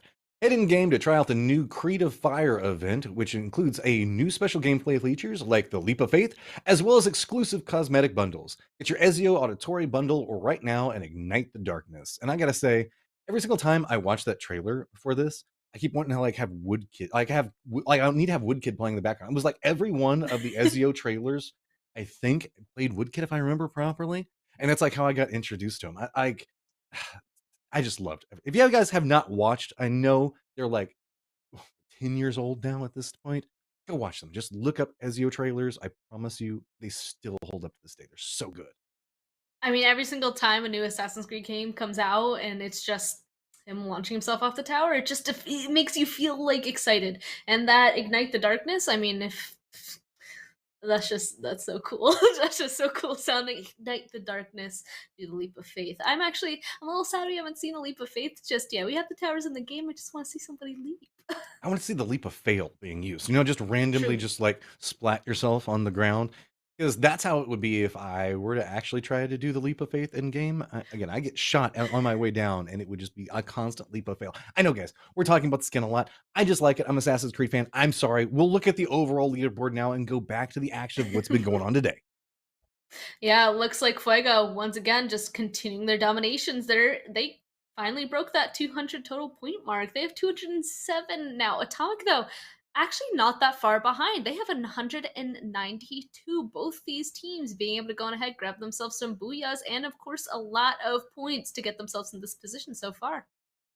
Virus having a little bit of a come up themselves. Keep in mind, Mhm. Basar is not playing today. And as of right now, I believe it's 34 points that we've seen Fuego been able to get away from that. So that means the fact that it's an average of 11 points per game that Basar would need to do in order to catch up to Fuego.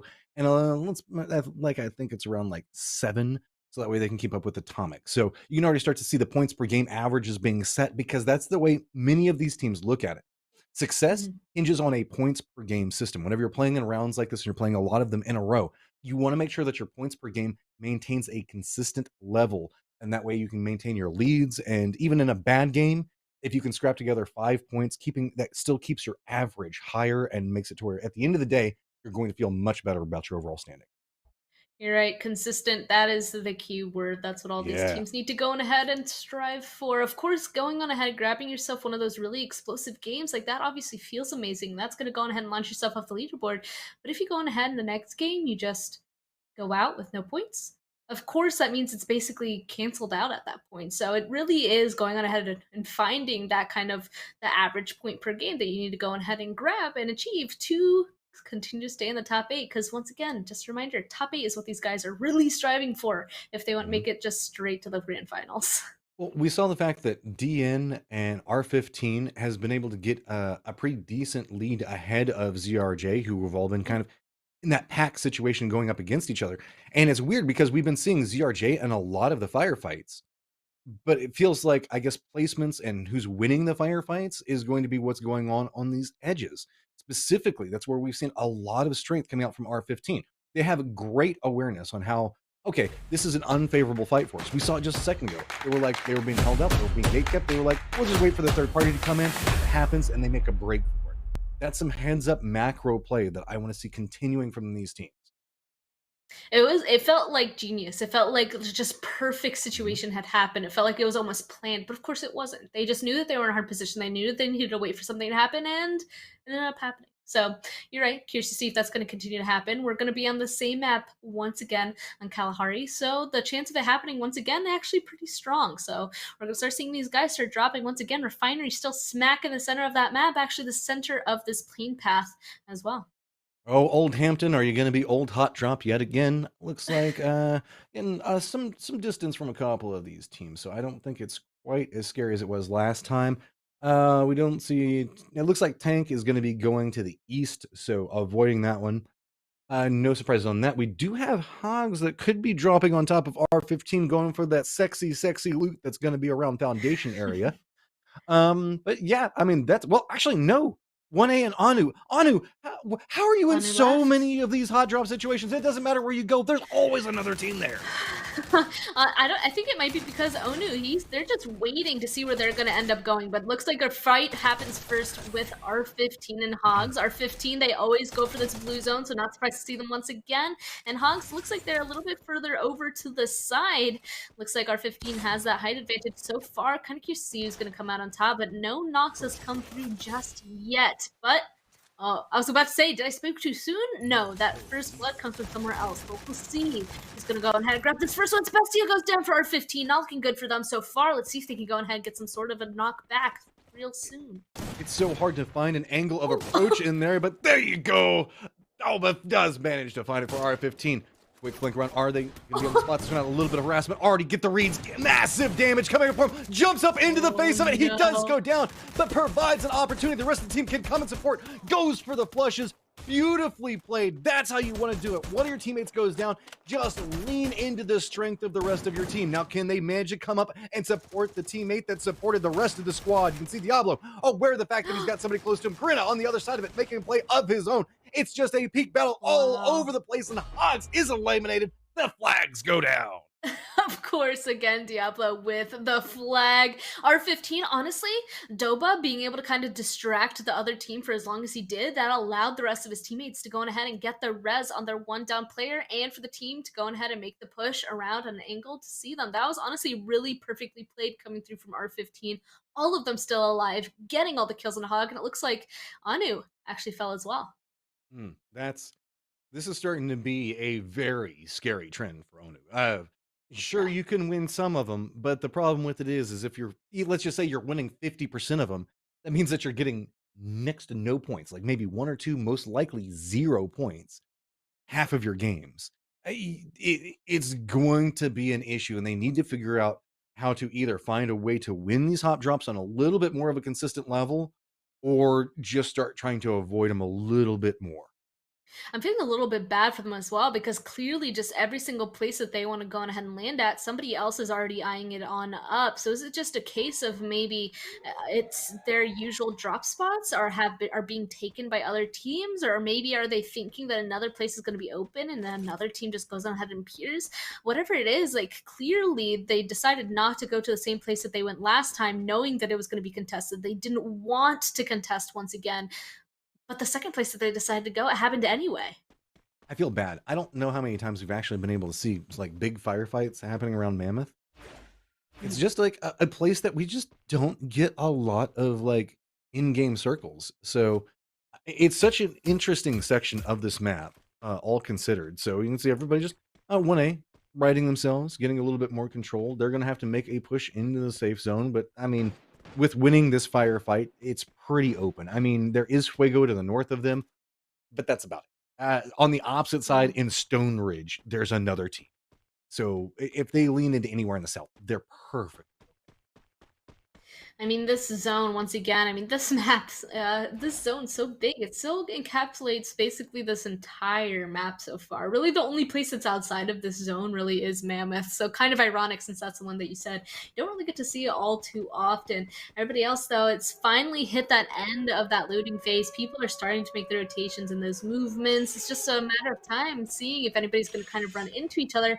And it looks like two teams are kind of doing the same strategy as last game. That, of course, Virus Gaming and Atomic that we're watching right here. These are the two areas that they took last match. It looks like since it worked pretty well for them last time, they're going to try and do it again. I mean, if I was Atomic, why would I change a single thing that happened inside that last game? Strong position, high kill counts. Virus does get themselves a good position to play early, but you can see Fuego also eyeing this in the distance. They are not yet in Refinery itself. They are kind of running around the south, so it is just these two teams' position. R15 is also coming up along a similar path that we saw them getting gate kept at earlier, but doesn't look like that's going to be happening. So again, no surprise, it's always Refinery on this map. This is where so much focus goes. There's so much like open space everywhere else. This just makes it feel like this is the one place that you feel safest to try to get control over. That's why you see everybody up here so often. And honestly, Virus Gaming, it's like so clear that they prefer being in charge of it. Like they always get the top of it. They're always playing like the four corners of this area. They want to get the information. And it looks like actually one of them spotted out Fuego, making that rotation just below them to their south. So got to keep an eye on that at this point. It looks like, actually one of them goes down. Virus Gaming gets one and gets the flush. No way. That means Fuego all the way down to 3 people already, just 5 minutes in. 1A also bumps into ZRJ on their approach. One down, it's going to be Junior. 1A also doing a good job of containing this good wall positioning, and that was just very clean. Almost no damage taken. I think like LPTM just took like what, maybe a shot, but I think that was more zone wall than anything else. I don't even know if they got hit. I don't think so.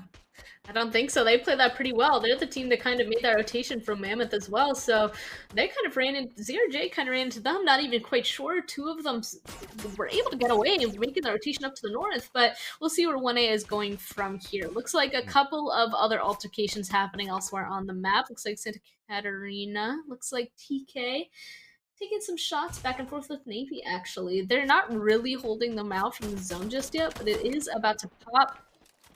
Yeah, that's what I'm kind of thinking. TK, gotta move towards Navy, unless they make a rotation. I would stick along the river. Maybe use that for a little bit more cover come in.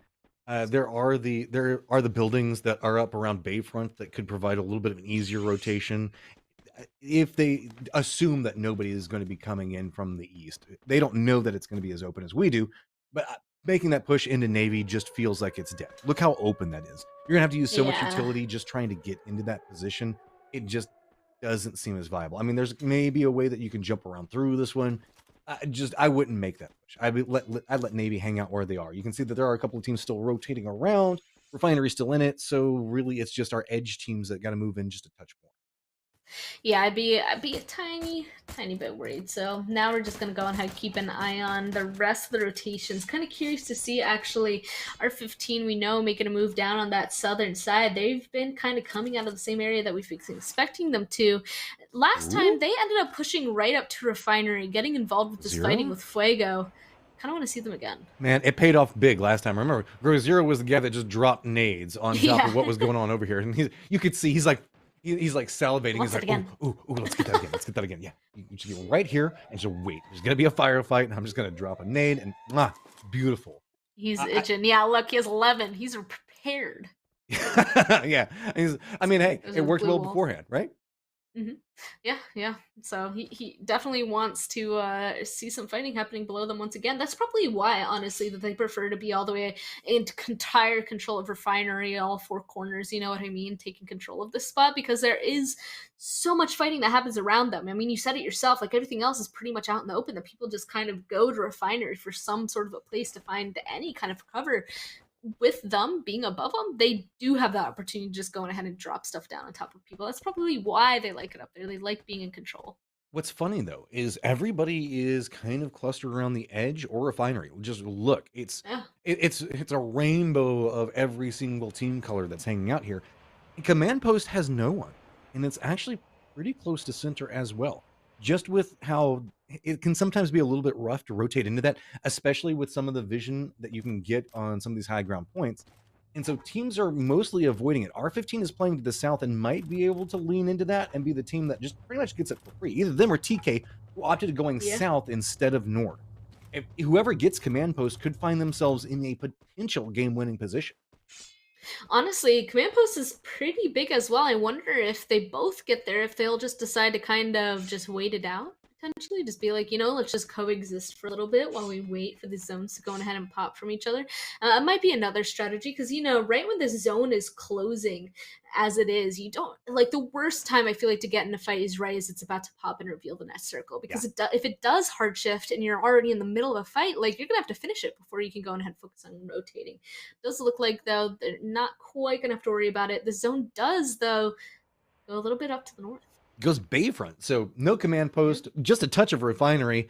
And yet again, guys, it's time to see everybody run away from Refinery. Whenever all the verticalities suddenly gets flattened out, it's gonna get messy and it's gonna get fun, and I can't wait to see how it's going. And guess what? Atomic is gatekeeping out in position, waiting this for whoever leaves Refinery. It's a perfect sequel to what happened last game.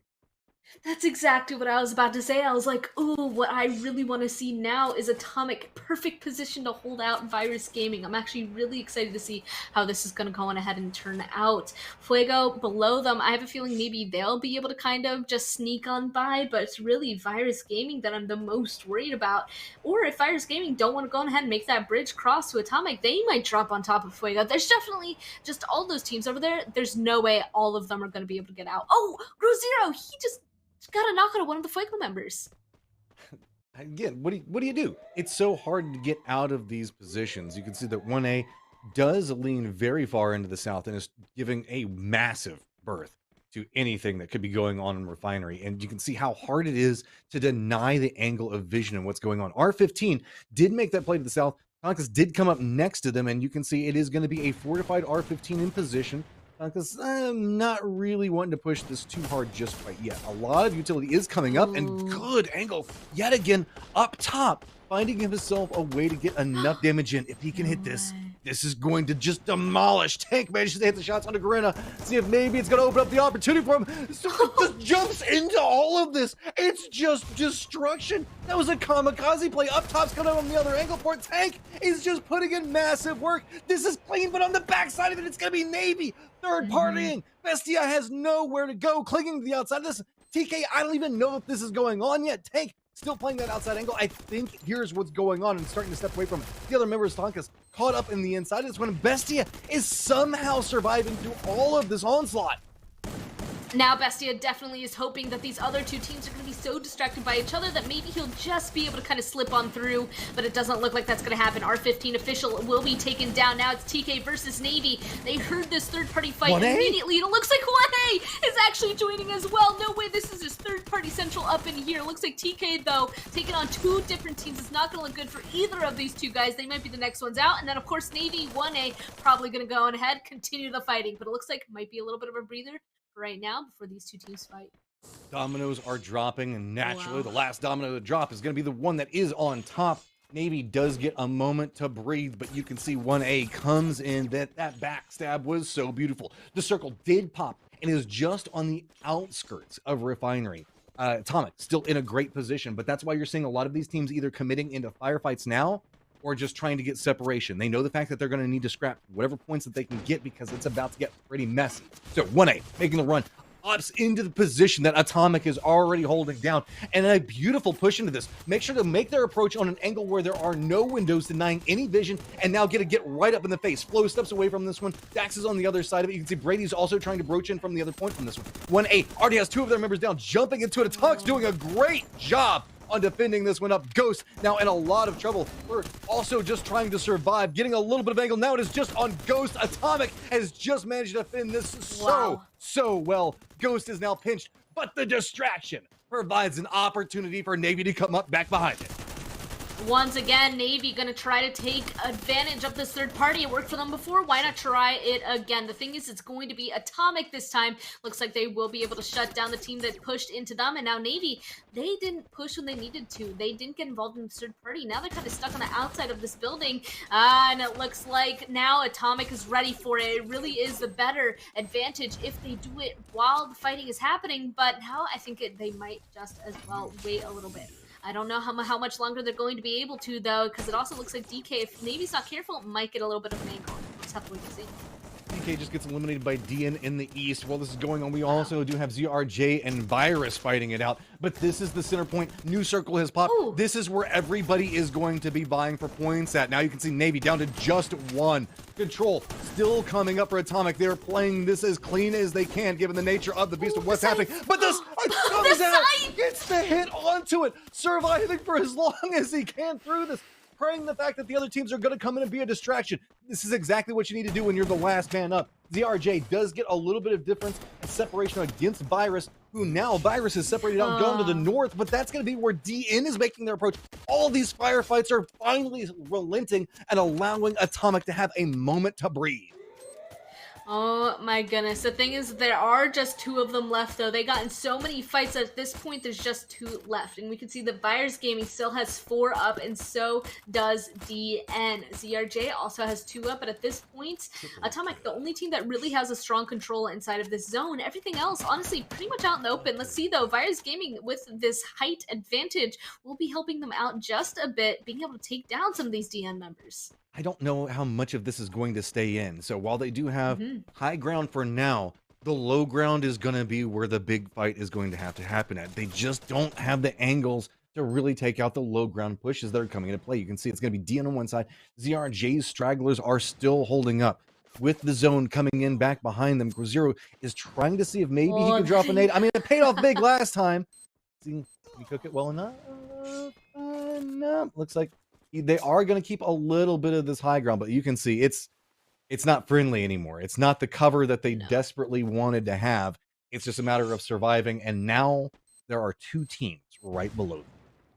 This is not ideal. It's literally all 4 of them in the tiniest little places Oh, of no. these rocks. Oh, no. Yep. I don't know if that was purposeful, but that definitely hurts. There we go. The glue wall being put down, trying to provide a little bit more cover. I was going to say Atomic should be able to see them entirely, and they do. Breaking those glue walls already, it's going to be the end for Virus. But see, that's the whole thing. They should let Virus stay alive with a couple of stragglers, because then they're going to drop right onto the other 2 teams. Atomic doesn't have to contend with this fight, and then they can just pick apart the fight that's going to brew down below it. Now, that said, Atomic can also just kill everybody from where they're at, too. That seems to be what they're leaning into at the time. Keep in mind, DN's still alive. We still have ZRJ down below this. Zero seeing if maybe he can hit a Hail Mary nade onto something, but there is nowhere to go. He gets eliminated. Virus Gaming is out. MC, Atomic makes the play into it. Dian's on the opposite side, and now it is a close range battle. All the walls are up, trying to dance around him. You can see Dian down in the bottom right, seeing if they can get a reposition around onto this one, but no, it's going to be Atomic that finds the angles into that one super clean. Once again, Atomic just doing so well on this map, getting that booyah once again. They were so patient, grabbing themselves that zone, honestly, the entire time. I feel like they were inside of the circle every single moment they got, but they weren't just stagnant, right? They got in so many fights with people pushing them. That was really well played by them. Once again, they ended up winning that with just 2 people left up there. It's beautiful to watch because they are doing a great job on their macro play, realizing where the circles are going to go and trying to get into position so that way they don't have to move. Using geometry to your advantage, looking at the circles and going, okay, where has the highest chance of being in the next circle as well? And then whenever you do that, you have to know that people are going to want that same position. The defense is so vital for it. And that is just what's making them so deadly. The fact that they can get into these positions and then just assert influence on every other team around them. And it's just success upon success for them. The only thing I have to say is I am a little bit surprised by the performance of Virus Gaming. Like, I feel like maybe they really depended on potentially getting the zone so much that they weren't prepared to get down from that high advantage point that they had gotten very early on, because I feel like after a while they're just stuck up there. If they had potentially like not banked on it or realized we can't stay up here, they might have been able to make some sort of rotation a little bit earlier on and gotten themselves in a little bit better of a position. Of course, not quite sure. They still were able to pick up 13 points in total, but I feel like there was a huge opportunity for them to honestly be able to wipe even more people, because they were the team that had 4 people up the latest. We were talking about points per game earlier, and I want to point out R15. See, picking up 5 kills. Sure, they went out really early, but that makes this game not suck quite so bad. That said, 1A managed to rack up a ton of kills in their push as well. So that's going to give them a better position. Navy, we were wanting some signs from life for them. And we're making the jokes fact that maybe we needed to get them some water in this one. Apparently, if they go over to the desert, they're feeling far better. Maybe there was too much water in the last games. So now they're starting to find their ways to handle this. But again, it's just Atomic, man. They're going nuclear on everybody. Oh yeah. And of course you have to go ahead and take a look at that kills as well. And not quite surprised to see Atomic up there at the top. And honestly, we've been seeing a lot of the same names up here over and over again. Definitely something to kind of keep an eye on, because something that we don't have to think about just yet, but something that we got to think about once some of these teams get into the grand final is, of course, their bounties. So kind of taking a look at this now in the group stage kind of gives us an idea of, I kind of wonder who's going to go ahead and grab those eventually. But of course, that is way in the future. This is only day 5.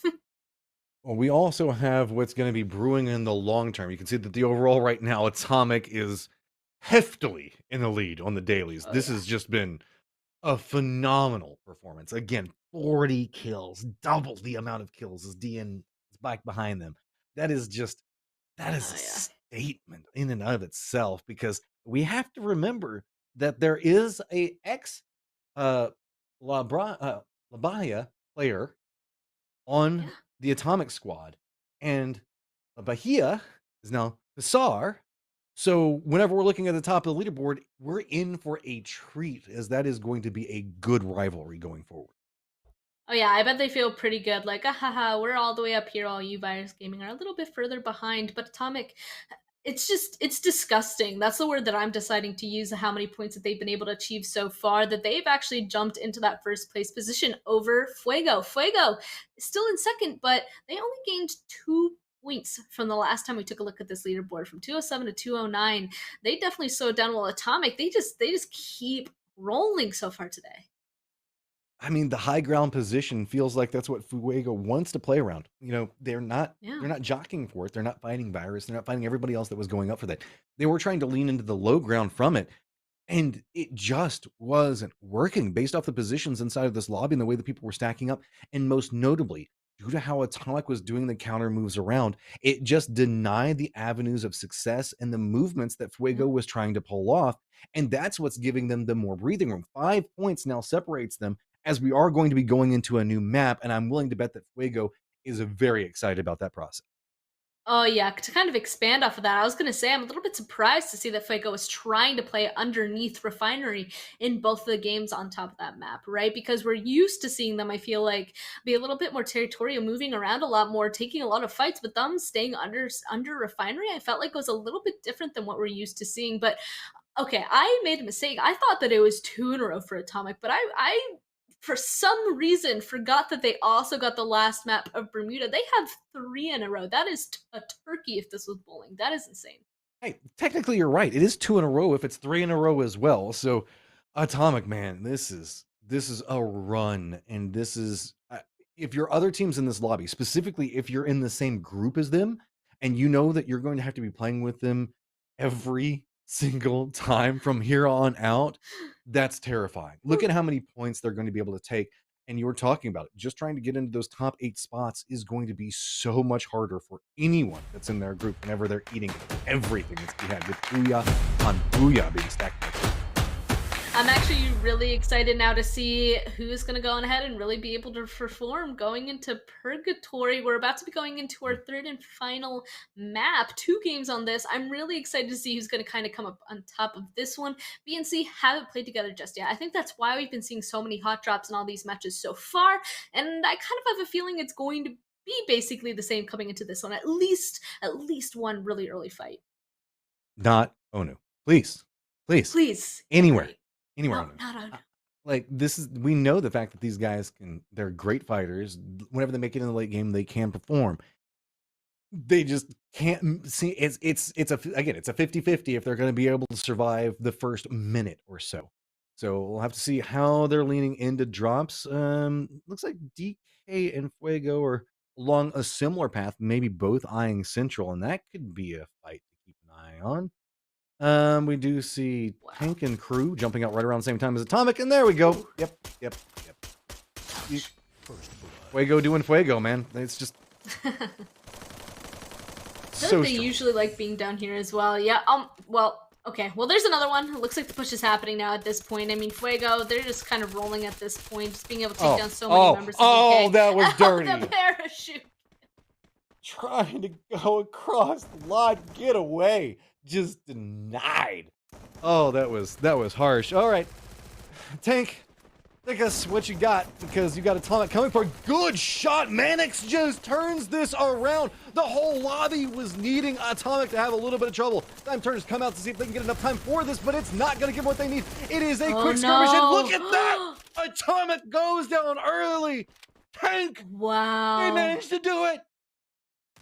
I bet they feel so good right now. They're able to take down the top leader right now. This game, I have a feeling that they're going to be really confident going into the rest of this. Of course, I mean, they didn't need those points. Like Atomic, they're kind of fine. They're coasting. It's fine if they go out. But TK, they're going to be so ecstatic going into the rest of this game. They really need to turn this into a game where they're going to get a ton of points, I feel like. Now we can see the R15 once again going for that blue zone. Not surprised once again, but they're sharing it with another team. I feel like that usually happens. This time it's going to be Navy. So far, they're taking this a little bit slower, actually. Haven't yet gotten any knocks back and forth so far. I spoke too soon. A member of R15 goes down, and that is the instant push coming through from you. Time was enough to get the res onto it. We can see Chris does take a decent chunk of damage, but this is a good reposition coming around from R15. Bestia way back in the back is hoping that there's a little bit more of an aggressive push by Navy, and that will open up a sight line to be played. Navy doing a good job of clustering right now, just using the trailers, making sure to lean into the cover, and do spot out Bestia at range and manage to unload onto him. Bestia does manage to get one down, though, inside of that process. Now Navy realizes the fact it's going to be a problem. Chino goes down as well. Navy's just down to 2, and that sight line up on top. Bestia is putting in a ton of work. Chris is firmly outnumbered, but does manage to get some of it going. He knows the fact that he can at least get maybe a spray around this, maybe get some flushes onto it. Doesn't connect. It's going to be Bestia on that angle, coming up big.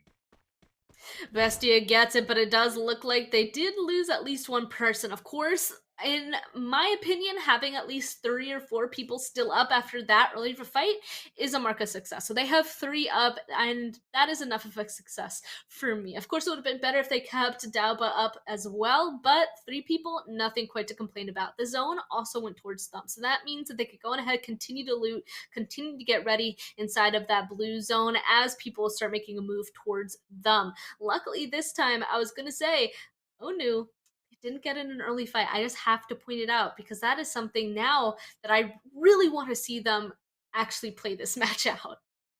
I mean, looking at this, Virus, R15 in great spots. R15 also sitting across, so they're going to have plenty of time to make use of the loot that's provided there. Tank looks like they're going to have to contest with. Sure, they just had a fight against Atomic. Guess what? Fuego also approaching on a similar angle. That could be a problem in of itself. And the entirety of the East right now is owned by ZRJ. Sure, Onu is over there, but Onu is up against the coast and wants nothing to do with what's going on. So ZRJ is just kind of roaming around, trying to figure out if there's any competition around this area. And right now, there's not. Maybe 1-8 coming up back behind them might get spotted.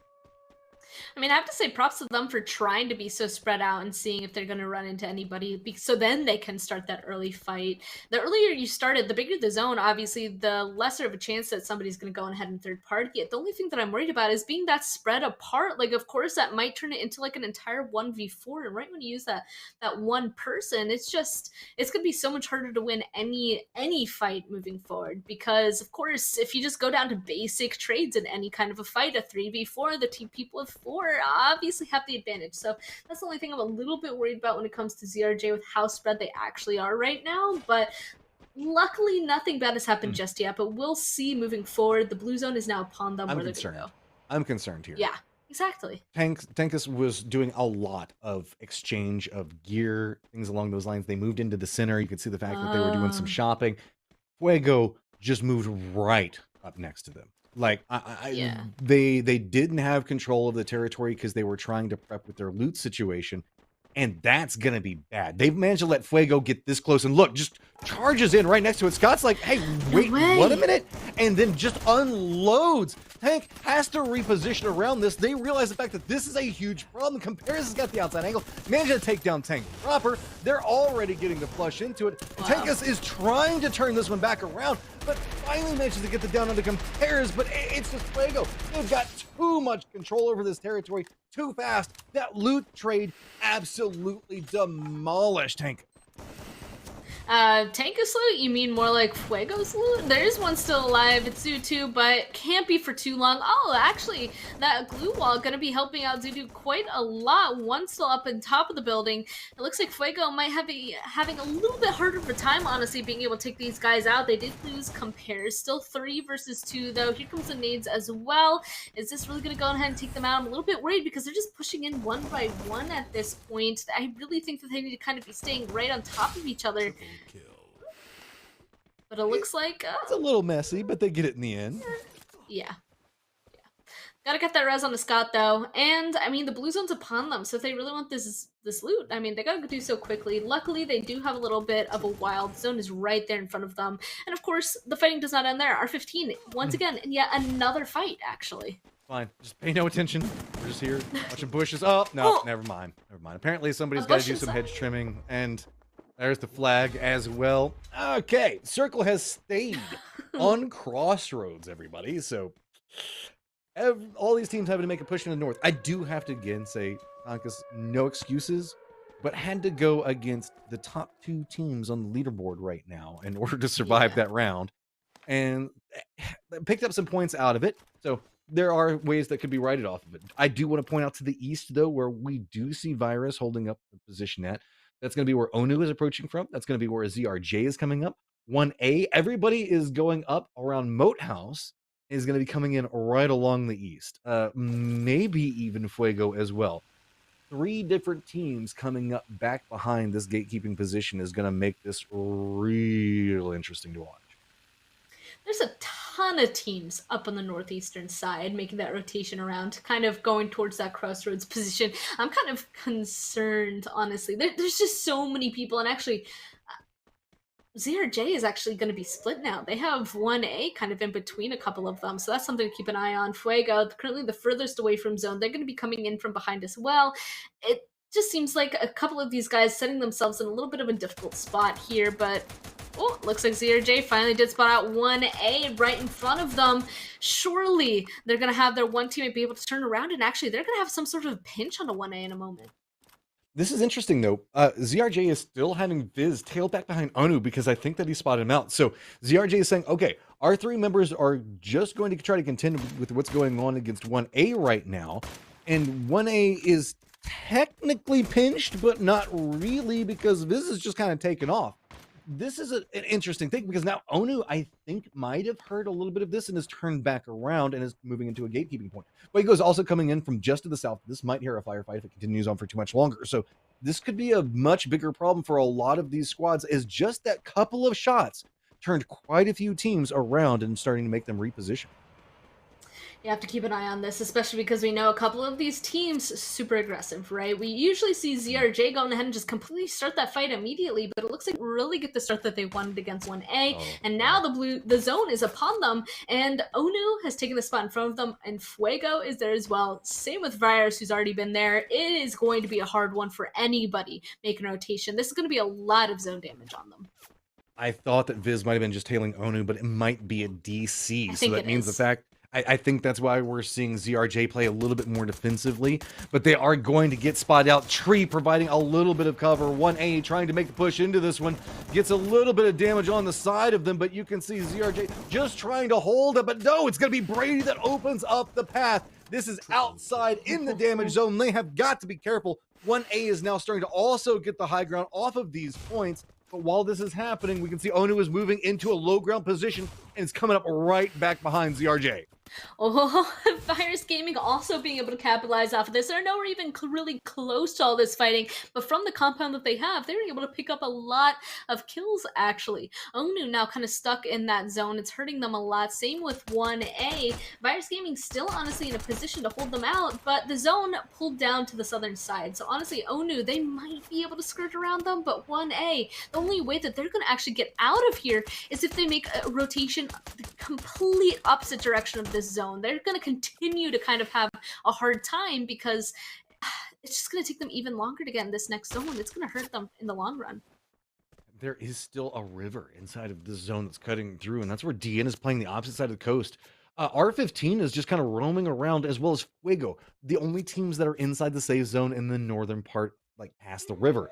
That means all the other teams are already gate kept, and this is a pretty open circle, all considered. So this hillside fight needs to be clean, because if you win it, you now need to contest against that bridge camp, maybe 2 different teams.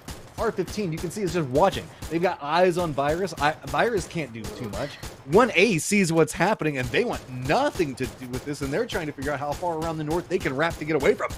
This is just dirty angle. This is just dirty. It is. It is. Honestly, I'm not surprised to see all this fighting happening on the east side. I mean, these zones were so mean, just hard pushing, hard shifting up to the north over and over and over again, that the majority of the people were coming in on this angle. So honestly, R15 turning around and being like, there's going to be people over here, it is the smart move. I'm just also a little bit surprised to see that maybe Fuego isn't going on ahead and potentially stepping out to try and see the actions happening over here, because they're so close just south. But it's a hard one for all these teams that got hard shifted off of this entire time. Virus just having their Jordan shot to pieces, as all their toes are going to be what end up getting them killed. R15 now at 11 kills. Did have to leave the safe zone a little bit, so that means the fact that 1A did do a very long wrap coming in. Just to the south of where we see Fuego playing is where we saw Smith make a play into this and get inside the zone as well. So we're pretty much certain that the circle is going to lean into the northern side of the river. But I say that. It 50-50s it, so DN is still going to have a section of the coast that's in play. It's not comfy. No. But everybody now has to compress it, and this river eats up so much of this. This is a tiny, tiny circle because nobody can really play the riverside. The zone heard you and said, let me just show him something real quick. Yeah, just hard shifting down to the southern side once again. Of course, everybody was chasing the north this entire time, but now these couple of zones that are just hard shifting down to the southern side, it's just continuing all those teams up here on the northeastern side to really, really struggle with their movements. DN, though, you're right, they still have just inside zone. I think actually some of their buildings are still inside zone, so they're honestly still fine for this next shift as well, and that's going to really help them out, because while they're waiting for everybody else to fight, they're going to get themselves some placement, and they're going to be able to shoot them this entire time. There's no cover. There's no cover. These rocks aren't good. So you're just going to lay down behind them. You can see the R15 has got Fuego on the other side, but Fuego's caught up in what's going on with the Smith holding this angle. Sure, DN is inside the zone, but really it's the hillside and everybody coming in back on these angles that's destroying R15. The issue is that, sure, DN is down there, but they're getting a lot of attention thrown their way, and they're safe for now, but they're not going to be safe for long after that as Fuego. Man, okay, this is karma. Let's be real. R15 attacking all the toes a second ago is now just getting picked apart as their walls just don't provide the cover that they need them to. Yeah, I mean, not surprised to see this happen whatsoever. I mean, DN, they're certainly staying across the zone. From this position, what they need to be is really freaking annoying, right? They want to go on ahead and be trying to get involved in all the fights that's happening across this water, because you're right, this next zone, I doubt that they're going to get the zone. They're going to have to cross the water. All attention's going to be on them. So right now is where they're going to be able to pick up those points. And now we have the last three teams left. It, of course, is DN, Fuego, 1A. The zone, there we go, shifted, is not on them. Into the water they go. Well, here's the problem. They didn't pick up a lot of kills. Sure, they're going to get placement points for this, but with the way they were shooting everything that was going on, it allowed the teams that were playing the hillside, because everybody had to get cover away from DN, and so DN only gets 3 kills. They're going to be able to most likely secure second, but Fuego just has them. There's no way, there's nothing that DN can do anything there, and yeah, DN was the catalyst for Fuego getting the booyah and getting some kills as well, but they were kind of starving for those kill points. They really wanted them, but the side flanks are really what benefited from DN's position. It really is. The good thing, though, is at least they're able to go on ahead and stay alive into that second place position. But it's kind of hard to, go on ahead and decide from staying across the water that whole time. They know that they're not putting themselves in a really hard position, taking fights with all those other teams. But also, as you said, like right when that last zone shifted, there's nothing that they could do. We just watched them try to make that huge cross to no avail. It didn't help them whatsoever. They still continue not to get any of those kills. It's like, if they maybe had decided earlier, like, oh, we probably can't stay on this water for so long, maybe like 2 zones early and started making that rotation would have been better, but it's just a hard call to make in those situations. This hill destroyed everyone. I mean, just that little bit of variation in elevations, both sides were fought upon. You can see there's DN putting in work at this stage. Like, they're destroying the walls. They're forcing everybody to cower, but they don't benefit from it much more than the placement points. And they wanted way more from that, but oh my lord. Yeah. Fuego. Damn. Wow. 18 kills, 30 points for... Okay, Atomic, you might have a problem. And here at one point, I was actually thinking, I'm like, Fuego, I feel like is taking this a little bit too passively. Like, why aren't they pushing that fight happening just above to their northern side? They could third party this. Taking a look at it now, they didn't need to whatsoever. They're fine this entire time. Honestly, thinking about it, like they could have gone ahead and made that fight, but the zone ended up shifting down to the southern side anyway. Fuego got those fights anyway. They got those kills anyway. They got 18 kills. That is the most that we've seen tonight. And the kills for this game, not quite surprised to see that 3 of them are from Fuego. I thought with Atomic going down, other teams could have a chance to get points. And Fuego says, no, they're all just mine now. Atomic, thanks. I appreciate you going out early because I'm just going to take your points as well. I mean, Competitors, Scott, into just so well played. 6. Some of these teams are just dying to have 6 kills, and 2 of Fuego's players have 6 kills. Yeah. Yeah, Fuego, R15. I mean, we know that R15 is an aggressive team. Not surprised to see them go ahead and do well. We can see the movement happens. Fuego will be moving on up. They got themselves 2 boyas now. 71 total points. Atomic still with 3. I mean, R15 official moving up. At this point, Atomic still is so far up this board, but since they were taken out so early, Fuego actually closed that gap. They're now basically, they're 11 points away. 11 points is not that much compared to last game. It seems like Atomic was going to be untouchable, but just one bad game kind of made it once again achievable to potentially go ahead and grab some more points. I mean, I was going to say, I'm very glad that I didn't, but I'll go ahead and put my foot in my mouth and say, I was like, oh, Atomic going out early, that's not so bad. You've got a 2-game lead on people, so not to feel too uncomfortable. Uh, yeah, maybe not so much. Look at the way these stats line up against each other. Atomic's placements come off of those first places you were talking about, but kills are so neck and neck. Yeah, this is just from today too, so this is pretty insane to look at. The kills so similar. Of course, Atomic will still get just a little bit more, just 0.2 more. Average placement, of course, Atomic is still going to continue to kind of be the leader, and that Atomic has been more consistent when it comes to that average placement points. Booyah still, they're basically, I feel like, racing each other at this point. Atomic still has that little bit of an edge. They still do have those 11 points right above them. That is technically still, you could say, that 2-game lead, but 11 points, we've seen teams do that, not even getting super high placement points, but just through kills. So even in this next match, Fuego could just focus on kills and potentially catch up to Atomic. Of course, if Atomic doesn't do well once again. I'm just mind blown that today we have had 5 rounds and it's been Atomic and Fuego just destroying everything around them. Nobody else can get booyahs, kills. They're hard to come by. A commodity of getting a kill or 2 right now feels like you just like won the lottery in this lobby. That was actually really interesting to look at as well. That last graphic that we ended up seeing was from the overall, and Mhm. Fuego technically has a better kills than Atomic overall, but their placement is exactly the same. And then Booyah's, once again, Fuego actually has more. Same with the total points. So it really is today. Atomic is definitely feeling themselves today. They have those 3 wins today. Fuego has 2 of them, though. If it continues to be an Atomic and Fuego game, I'm kind of interested to see if Fuego's going to be able to kind of tie it out, like 3 booyahs for them, 3 for Atomic, or if maybe Atomic is really going to like kind of shove it in there once again and grab that last booyah from them. I mean, imagine being Passar right now and being like, oh, yeah, we have a great lead. It'll be fine. Everything's going to be comfy. It's not like just 2 teams can get all of the points to make it a lot harder for us when we play tomorrow to try to catch up to them. I mean, if you're one of those players and you're watching this right now, if you got to, I wouldn't say that they're like upset. They still know that they're pretty comfortable in position, but there's pride. You sure playing for top 8.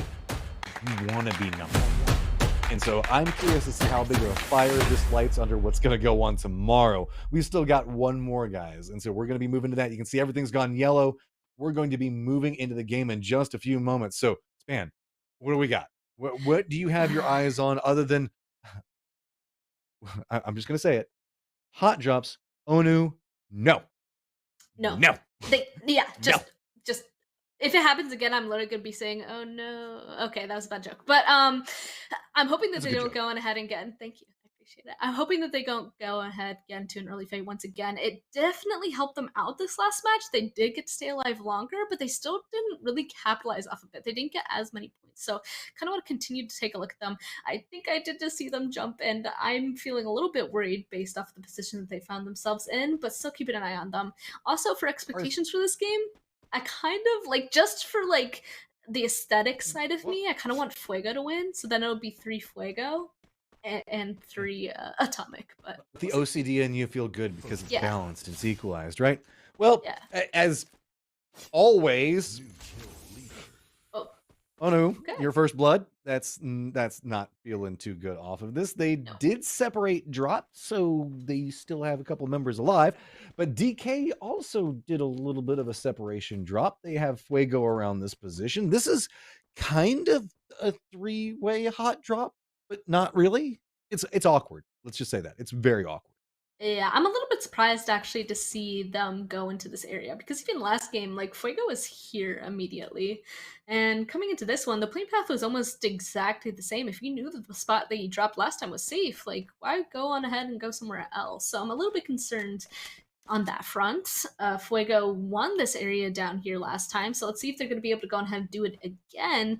We'll just have to wait and see. The zone does pop. It actually centers up this time, so everybody down to the southern side will have to go ahead, make it across the water up to the north, and it's just a matter of time before Fuego finds out that last member of DK.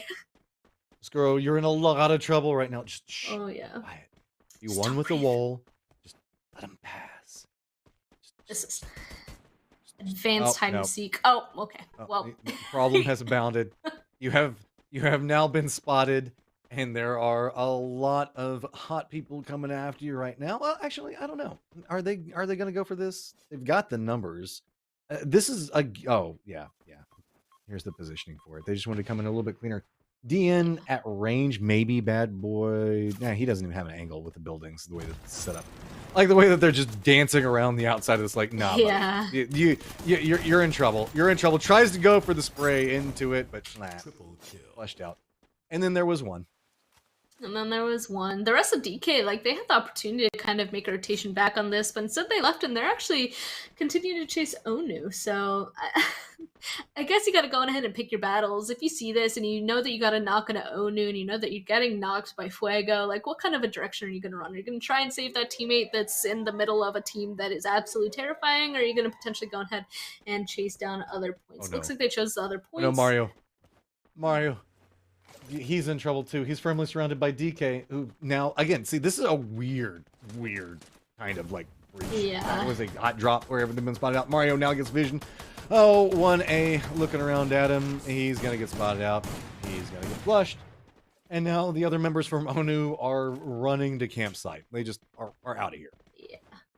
Oh, DK actually used that revival station down there, by the way, but it doesn't look like they did it in time to get all 4 of them back up. Instead, they were just able to pick up just 1 left. That's kind of unfortunate timing, but now they're behind 1A. I'm a little bit worried that they picked that fight with 1A because now they're to the south, right? And they got to get to the north. So a little bit worried. 1A, if they really wanted to, could potentially just stick around there and take that fight with them. So we have to wait and see. And ooh, campsite. Look at that. ONU. They might just be able to get the rest of their teammates back. That is possible. My concern for this would be the fact that there's several teams, most specifically 1A, that also looks to be approaching that similar path. See, Hog's in a good position right now, centered up. They've got themselves the danger zone on top of them. Atomic's on the outside of it. Navy right along the coastline. Poor Navy. We get a river game, Yeah. and they weren't alive in the end game. Just for shame.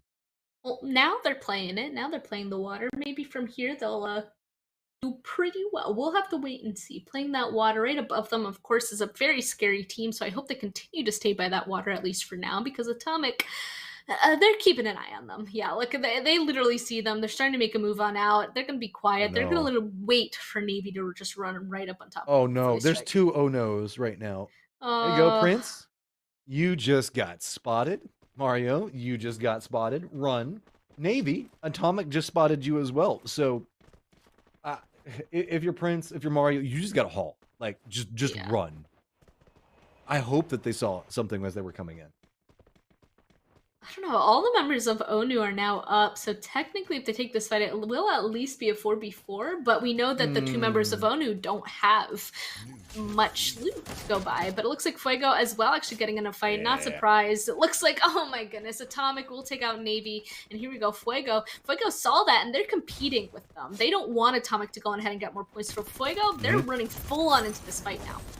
I mean, that's just the way this round has got to be. Every single time one of these teams gets points, the other one just has to counter move as fast as humanly possible. And I mean, Fuego is taking this pretty clean right now into about half-life. Scott finally goes down, but it has just been a big push coming up. No, DN is starting to right this one, starting to get a little bit more control on what's going on. At range, you can see they're starting to get, it looks like they're just going to go hop out, trying to get a little bit more space between what's happening and surrender what's going on. And that should allow Fuego to get the reses, but this is not the points that they wanted. They wanted way more than this. They needed way more than that, but at least they were able to go on ahead and keep all of their members alive. Nobody else around them, so they will be able to go on ahead and recover, make a little bit of a move, waiting for this next zone to pop. Fuego, I mean, they know that they at least were able to make it a little bit more even when it comes to what Atomic did so far, but they still know that the pressure is on. They're still alive, and Fuego knows that Atomic is still doing well with the fight that they just took. So based off this next zone shift, it will actually continue to center. The thing that I want to see the most, honestly, is Atomic versus Fuego. I feel like it could happen. It's starting to brew that way. Unfortunately for Hogs, they're kind of in the middle of that. New danger zone is going to pop and make it a little bit harder for Virus to make the move into this one. You can see that R15 is also moving into a little bit of cover. TK is on the outside, on the opposite side of the river, away from the circle, and it looks like they might be bumping into Bad Boys soon. DK is also going to be coming into the south, but 1A could be gatekeeping them out. Onu is managing to regroup, but this is... It's just getting more and more awkward for some of these teams that are going to be pushing into very well-defended teams with very good vision. You can see that this is going to be what's going to be going on right now. R15 was already set up and just narrowly missed spotting out ZRJ as they made their approach. Everything that they go ahead and push into at this point is going to be well taken over by another team. Everything's going to be pretty well defended. ZRJ, though, this is a team that's usually aggressive. R15, though, aggressive as well. R15 usually just has a higher rate of success. So we'll have to go ahead, keep an eye on this. R15, such good fighters.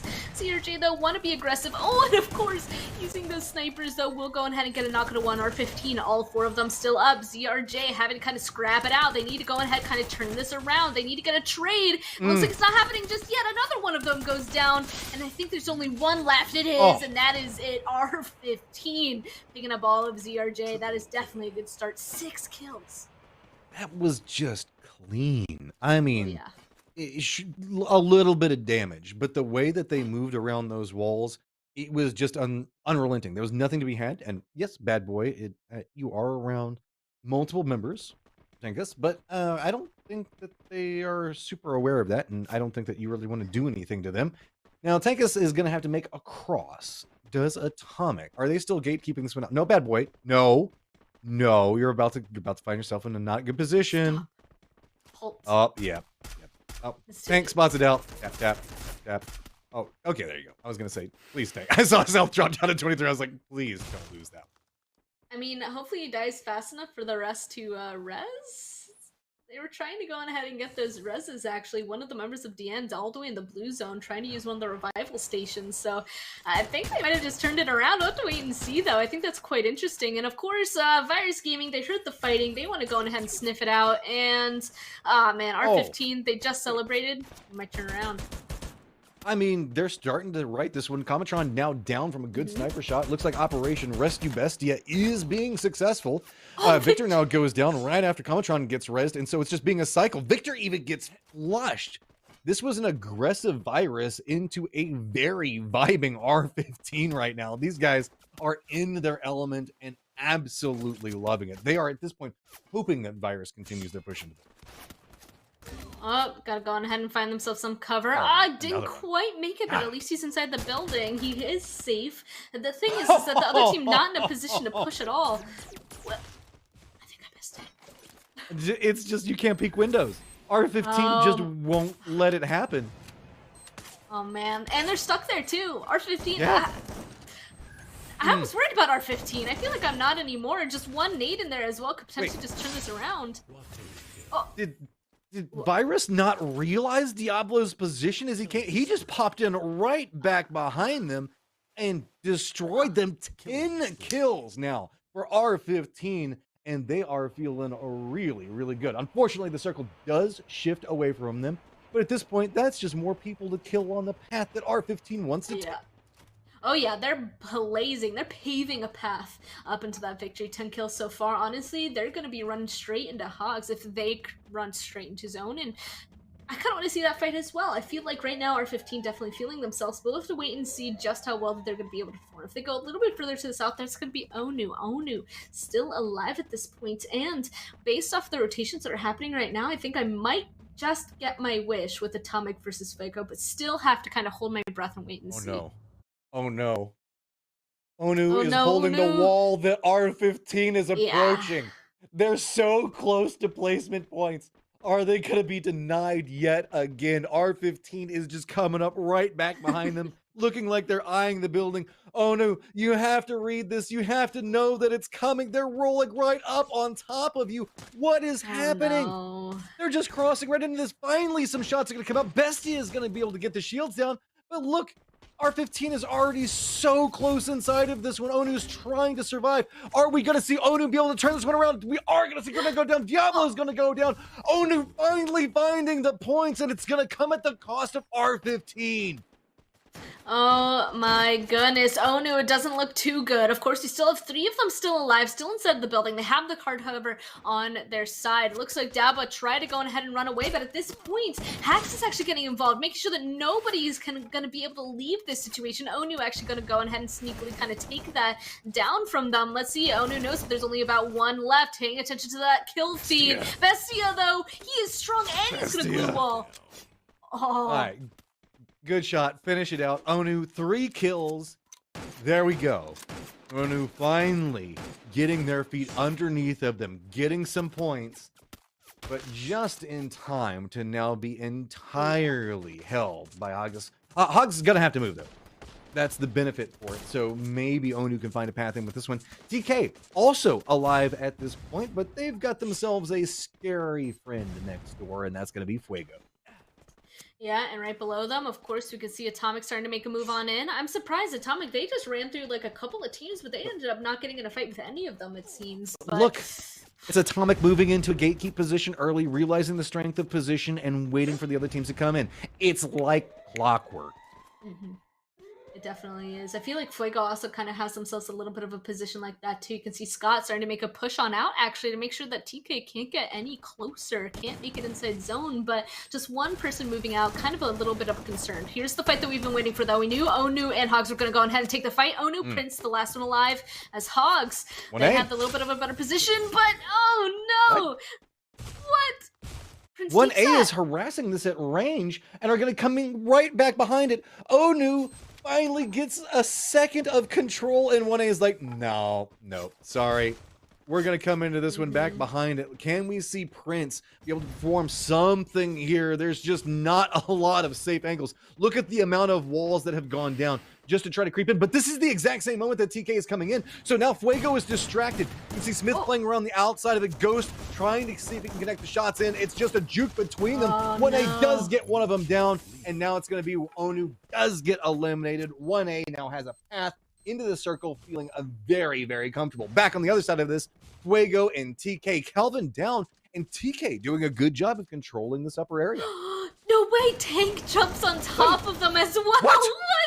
Oh, he doesn't get it though. He's the one that goes down. He wanted to stop that res, doesn't go ahead and go their way though. TK with 3 still up though. The zone pulling away from them. This is not good for anybody except for 1A whatsoever. TK and Fuego, they need to figure this out as fast as possible if they're hoping to go and take a look further inside of this game. A ton of nades going through, helping out Fuego. All 4 of them still up. The push is happening. Tank was trying to make the Batman play to drop down on top of him, and instead comes out as the Joker. Opposite side of this, DK make the push into DN. You can see good defend line, but it's all about the walls, and they're just trying to juke in between them. Now adding in a couple more walls of their own just to make it a little bit more interesting, but that bounce off of the nade coming up from Atomic. The defense constantly strong. The circle has popped and favors 1A's position. So that's why we're seeing a very active Atomic moving around through this one and consistently pushing DK into DN and feeling very comfortable the entire way, now sitting at 8 kills. Atomic knows exactly what they need to do. They need to now go ahead and get inside zone as fast as possible. Everybody behind them is now gone. Glue walls being thrown down. They know they need to find themselves some cover, and there's nothing hard cover about this area except maybe that crate. But that is not all. That is not enough for them to really be safe from this position. Honestly, 1A, the only best spot, but they're kind of in the middle. They're in the middle between Fuego and Atomic. Look what's happening. You wanted it. It's Fuego one side. It's Atomic on the other. 1A in between. Let's see who's going to walk away with it. We've been seeing these two teams go back and back over and over for the Booyahs. The first moving factor in this is going to be on the opposite side of it. Fuego gets some damage into it. And my God, 1A is just getting battered on opposite sides. That's when Fuego gets an outside angle onto Atomic, but you can see it is just sheer on chaos. Everybody's going for all the kills. Fuego runs amok inside of this one and manages to pick up a ton of kills. Oh my goodness, and that is their third booyah as well. It really is. Fuego gets 3, and so does Atomic. That was such a close ending as well. Look at that. That is definitely appealing to my eye. The 3-3, they definitely wanted to fight it out this entire time. Just curious to see what kind of overall points that they were able to achieve from themselves. 14? But I think it's a 26-point game this time. That's a 30-point game into a 26-point game, because I think they were, what, 14 kills. I didn't see after all the bodies dropped in that last little run into the building to get the final set of kills. So I don't know where we're going to end up. But man, that is a big performance coming out from both of these teams. Sure, Atomic didn't get the end of it, but these guys have just been neck and neck with each other. The thing is that even in that situation, I feel like Atomic, like 1A had to focus on them first. They are the ones kind of running more out in the open from the very beginning, so they focused on them immediately. Fuego, they just let it happen. They were just kind of waiting for that fight to occur, and then all 4 of them still up, still full HP, were able to kind of run on in and clean it up in the end. So Fuego honestly played that absolutely perfectly, and Atomic did as well, right? Atomic, they had to go on ahead and make that push when they did. They Let's not needed forget to go about ahead and make R15. that push. R15 had one hell of a game for themselves. They showed the fact why they're winning so many of these firefights, how clean, how the clinical way in which they move through this, and Onu picking up some kills. That's something we really wanted to see coming out of this. The teams that were desperate to try to get some points finally being able to get something out of it. But I mean, Atomic, while they didn't get the win, they also managed to stack together a lot of kills. This last fight was just all over the place, but the way that Fuego took this, they moved into the windows, they got control, and 26 points on that round. Atomic not even technically coming in second place, as well, they technically do with 18, but it's 1A that was technically in second place, but loses out on 2 points to Atomic just based off the kill. And Math look is at hard, R15. people. Math is hard. Yeah, I don't trust caster math, so I don't even try. You're talking numbers earlier before they showed up, and I'm like, I do not comprehend. But R15 official also on the other side of the map, they came out in 9th, but 13 total points. Absolutely disgusting. 13 total points that would have gone on ahead and placed them in that 4th place position. They went so hard on kills. And honestly, it's kind of like a what if they're able to stay alive longer. The thing is that they got all those kills, I feel like, because they were put in such difficult positions that I feel like they were fighting the entire time. And then they were finally taken out in the end. But still, so many points. We almost saw Tankas and Ono on the left side of this. It was, I mean, 7th place, 6th place between the two of them. Good performance. R15 sure goes out early, but 11 kills. Darn, they missed out on some placement points. They're so sad. Not in any fashion at all. Diablo walking away with 6. And then Calvin and Scott Fuego constantly killing. Constantly. I swear there's always at least a couple of people up there, but of course there's a member from Atomic up there as well. Not surprised to see either of those teams. R15, 6, just absolutely disgusting. And of course 1A, they were alive for a very long time, so not surprised to see them as well. Of course, this is a thing that we wanted to take a look at. This is after game number 30. This is the entire group stage so far. B and C, this was their final day, right? Like tomorrow, it's going to be A and D, and that's going to wrap up week 2. And right now, it really looks like Fuego, Atomic, DN Esports, R15, even Virus Gaming, all of them are kind of leading the pack right now. Fuego at 265, Pissar Esports 173. That is something they need to go on ahead and kind of jump over. I'm kind of curious to see if they'll be able to do it. That's harsh. Oh, yeah. Sauter, it has to now get 90 points tomorrow across 6 games. That means what? An average of 15 points per game. You can't risk anything else if you're wanting to get into first. You got to frag out and you've got to make it to the end time and time again. And that's some new pressure. So I'm curious to see if Pissar is just going to lean into we want first, or we just want to make sure that we're in the top area. That's going to be very interesting for several of these teams. Club 9 as well.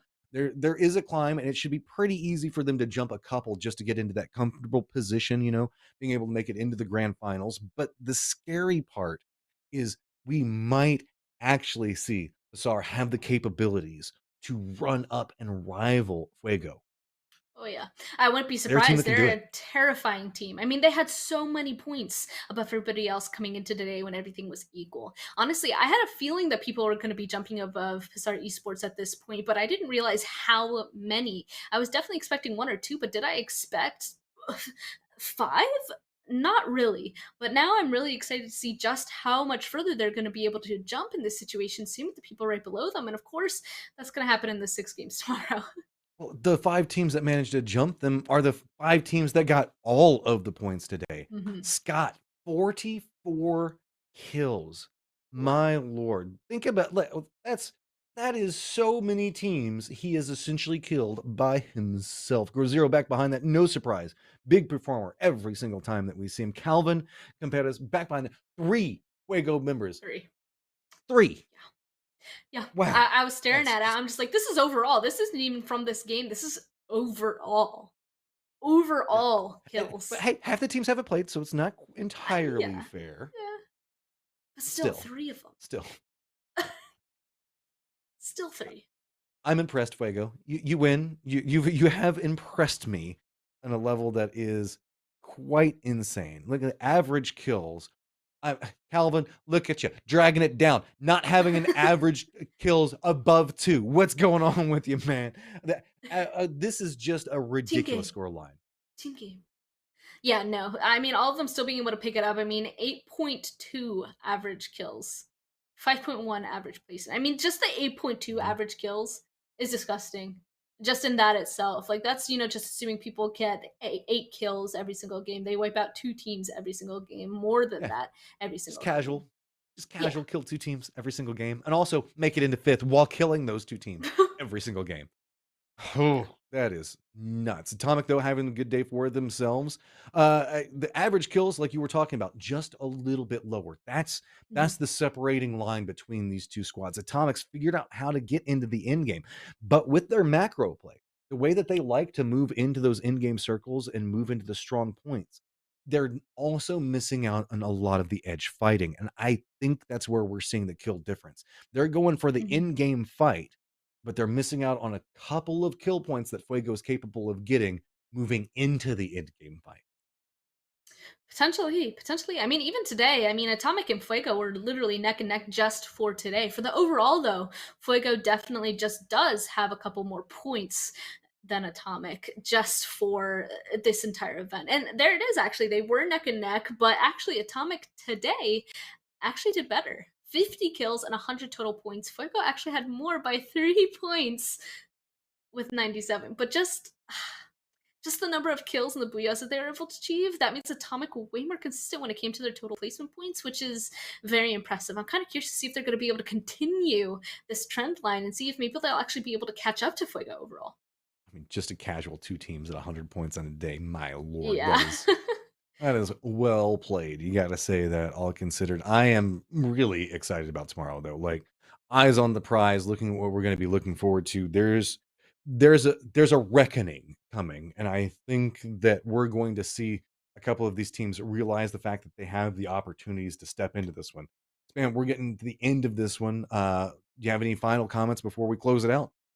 My final comments is that there were a couple of teams that are on that right side of the overall leaderboard. They're done playing. They were on the Group D. And tomorrow, there's going to be other teams going on ahead and playing. There are people from Group C. So now A and D are going to be playing tomorrow. All those teams that were at the very bottom of the leaderboard that play today, I think that they're definitely going to have to worry coming into the rest of this event. Luckily, they still have an entire half of the event still left to play. But after today, I feel like after this week, it's definitely going to be a mark of we need to change something and we need to go ahead and step it up and do better overall. Gotta say, had a lot of fun casting with you today, Span. It's a rare treat that we get to spend some time together. So very much enjoyed our time together today. Gotta say, Atomic, Fuego, bias caster now. You won me over. Also, because somehow you won me over too. I don't know how it happened.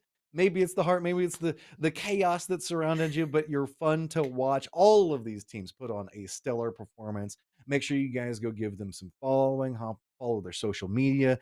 Whenever we're looking at a new esport that's starting to grow, every little bit of support, like orgs are looking at, hey, how many social media followers do you have? Like, what's your content? How many views does it get? Make sure if there's somebody that impressed you, go try to find them. It'll take you 30 seconds and can change their life forever. Please do that. And we want to thank everybody for tuning in tonight. We had an absolute blast. Thank you to production. Thank you to everybody involved. And thank you, Free Fire. We had an absolute blast tonight. Now I've got to go run around and cosplay as Ezio while I blast some Wood Kid and live like it's 10 years ago. Thank you so much, guys. We'll see you tomorrow.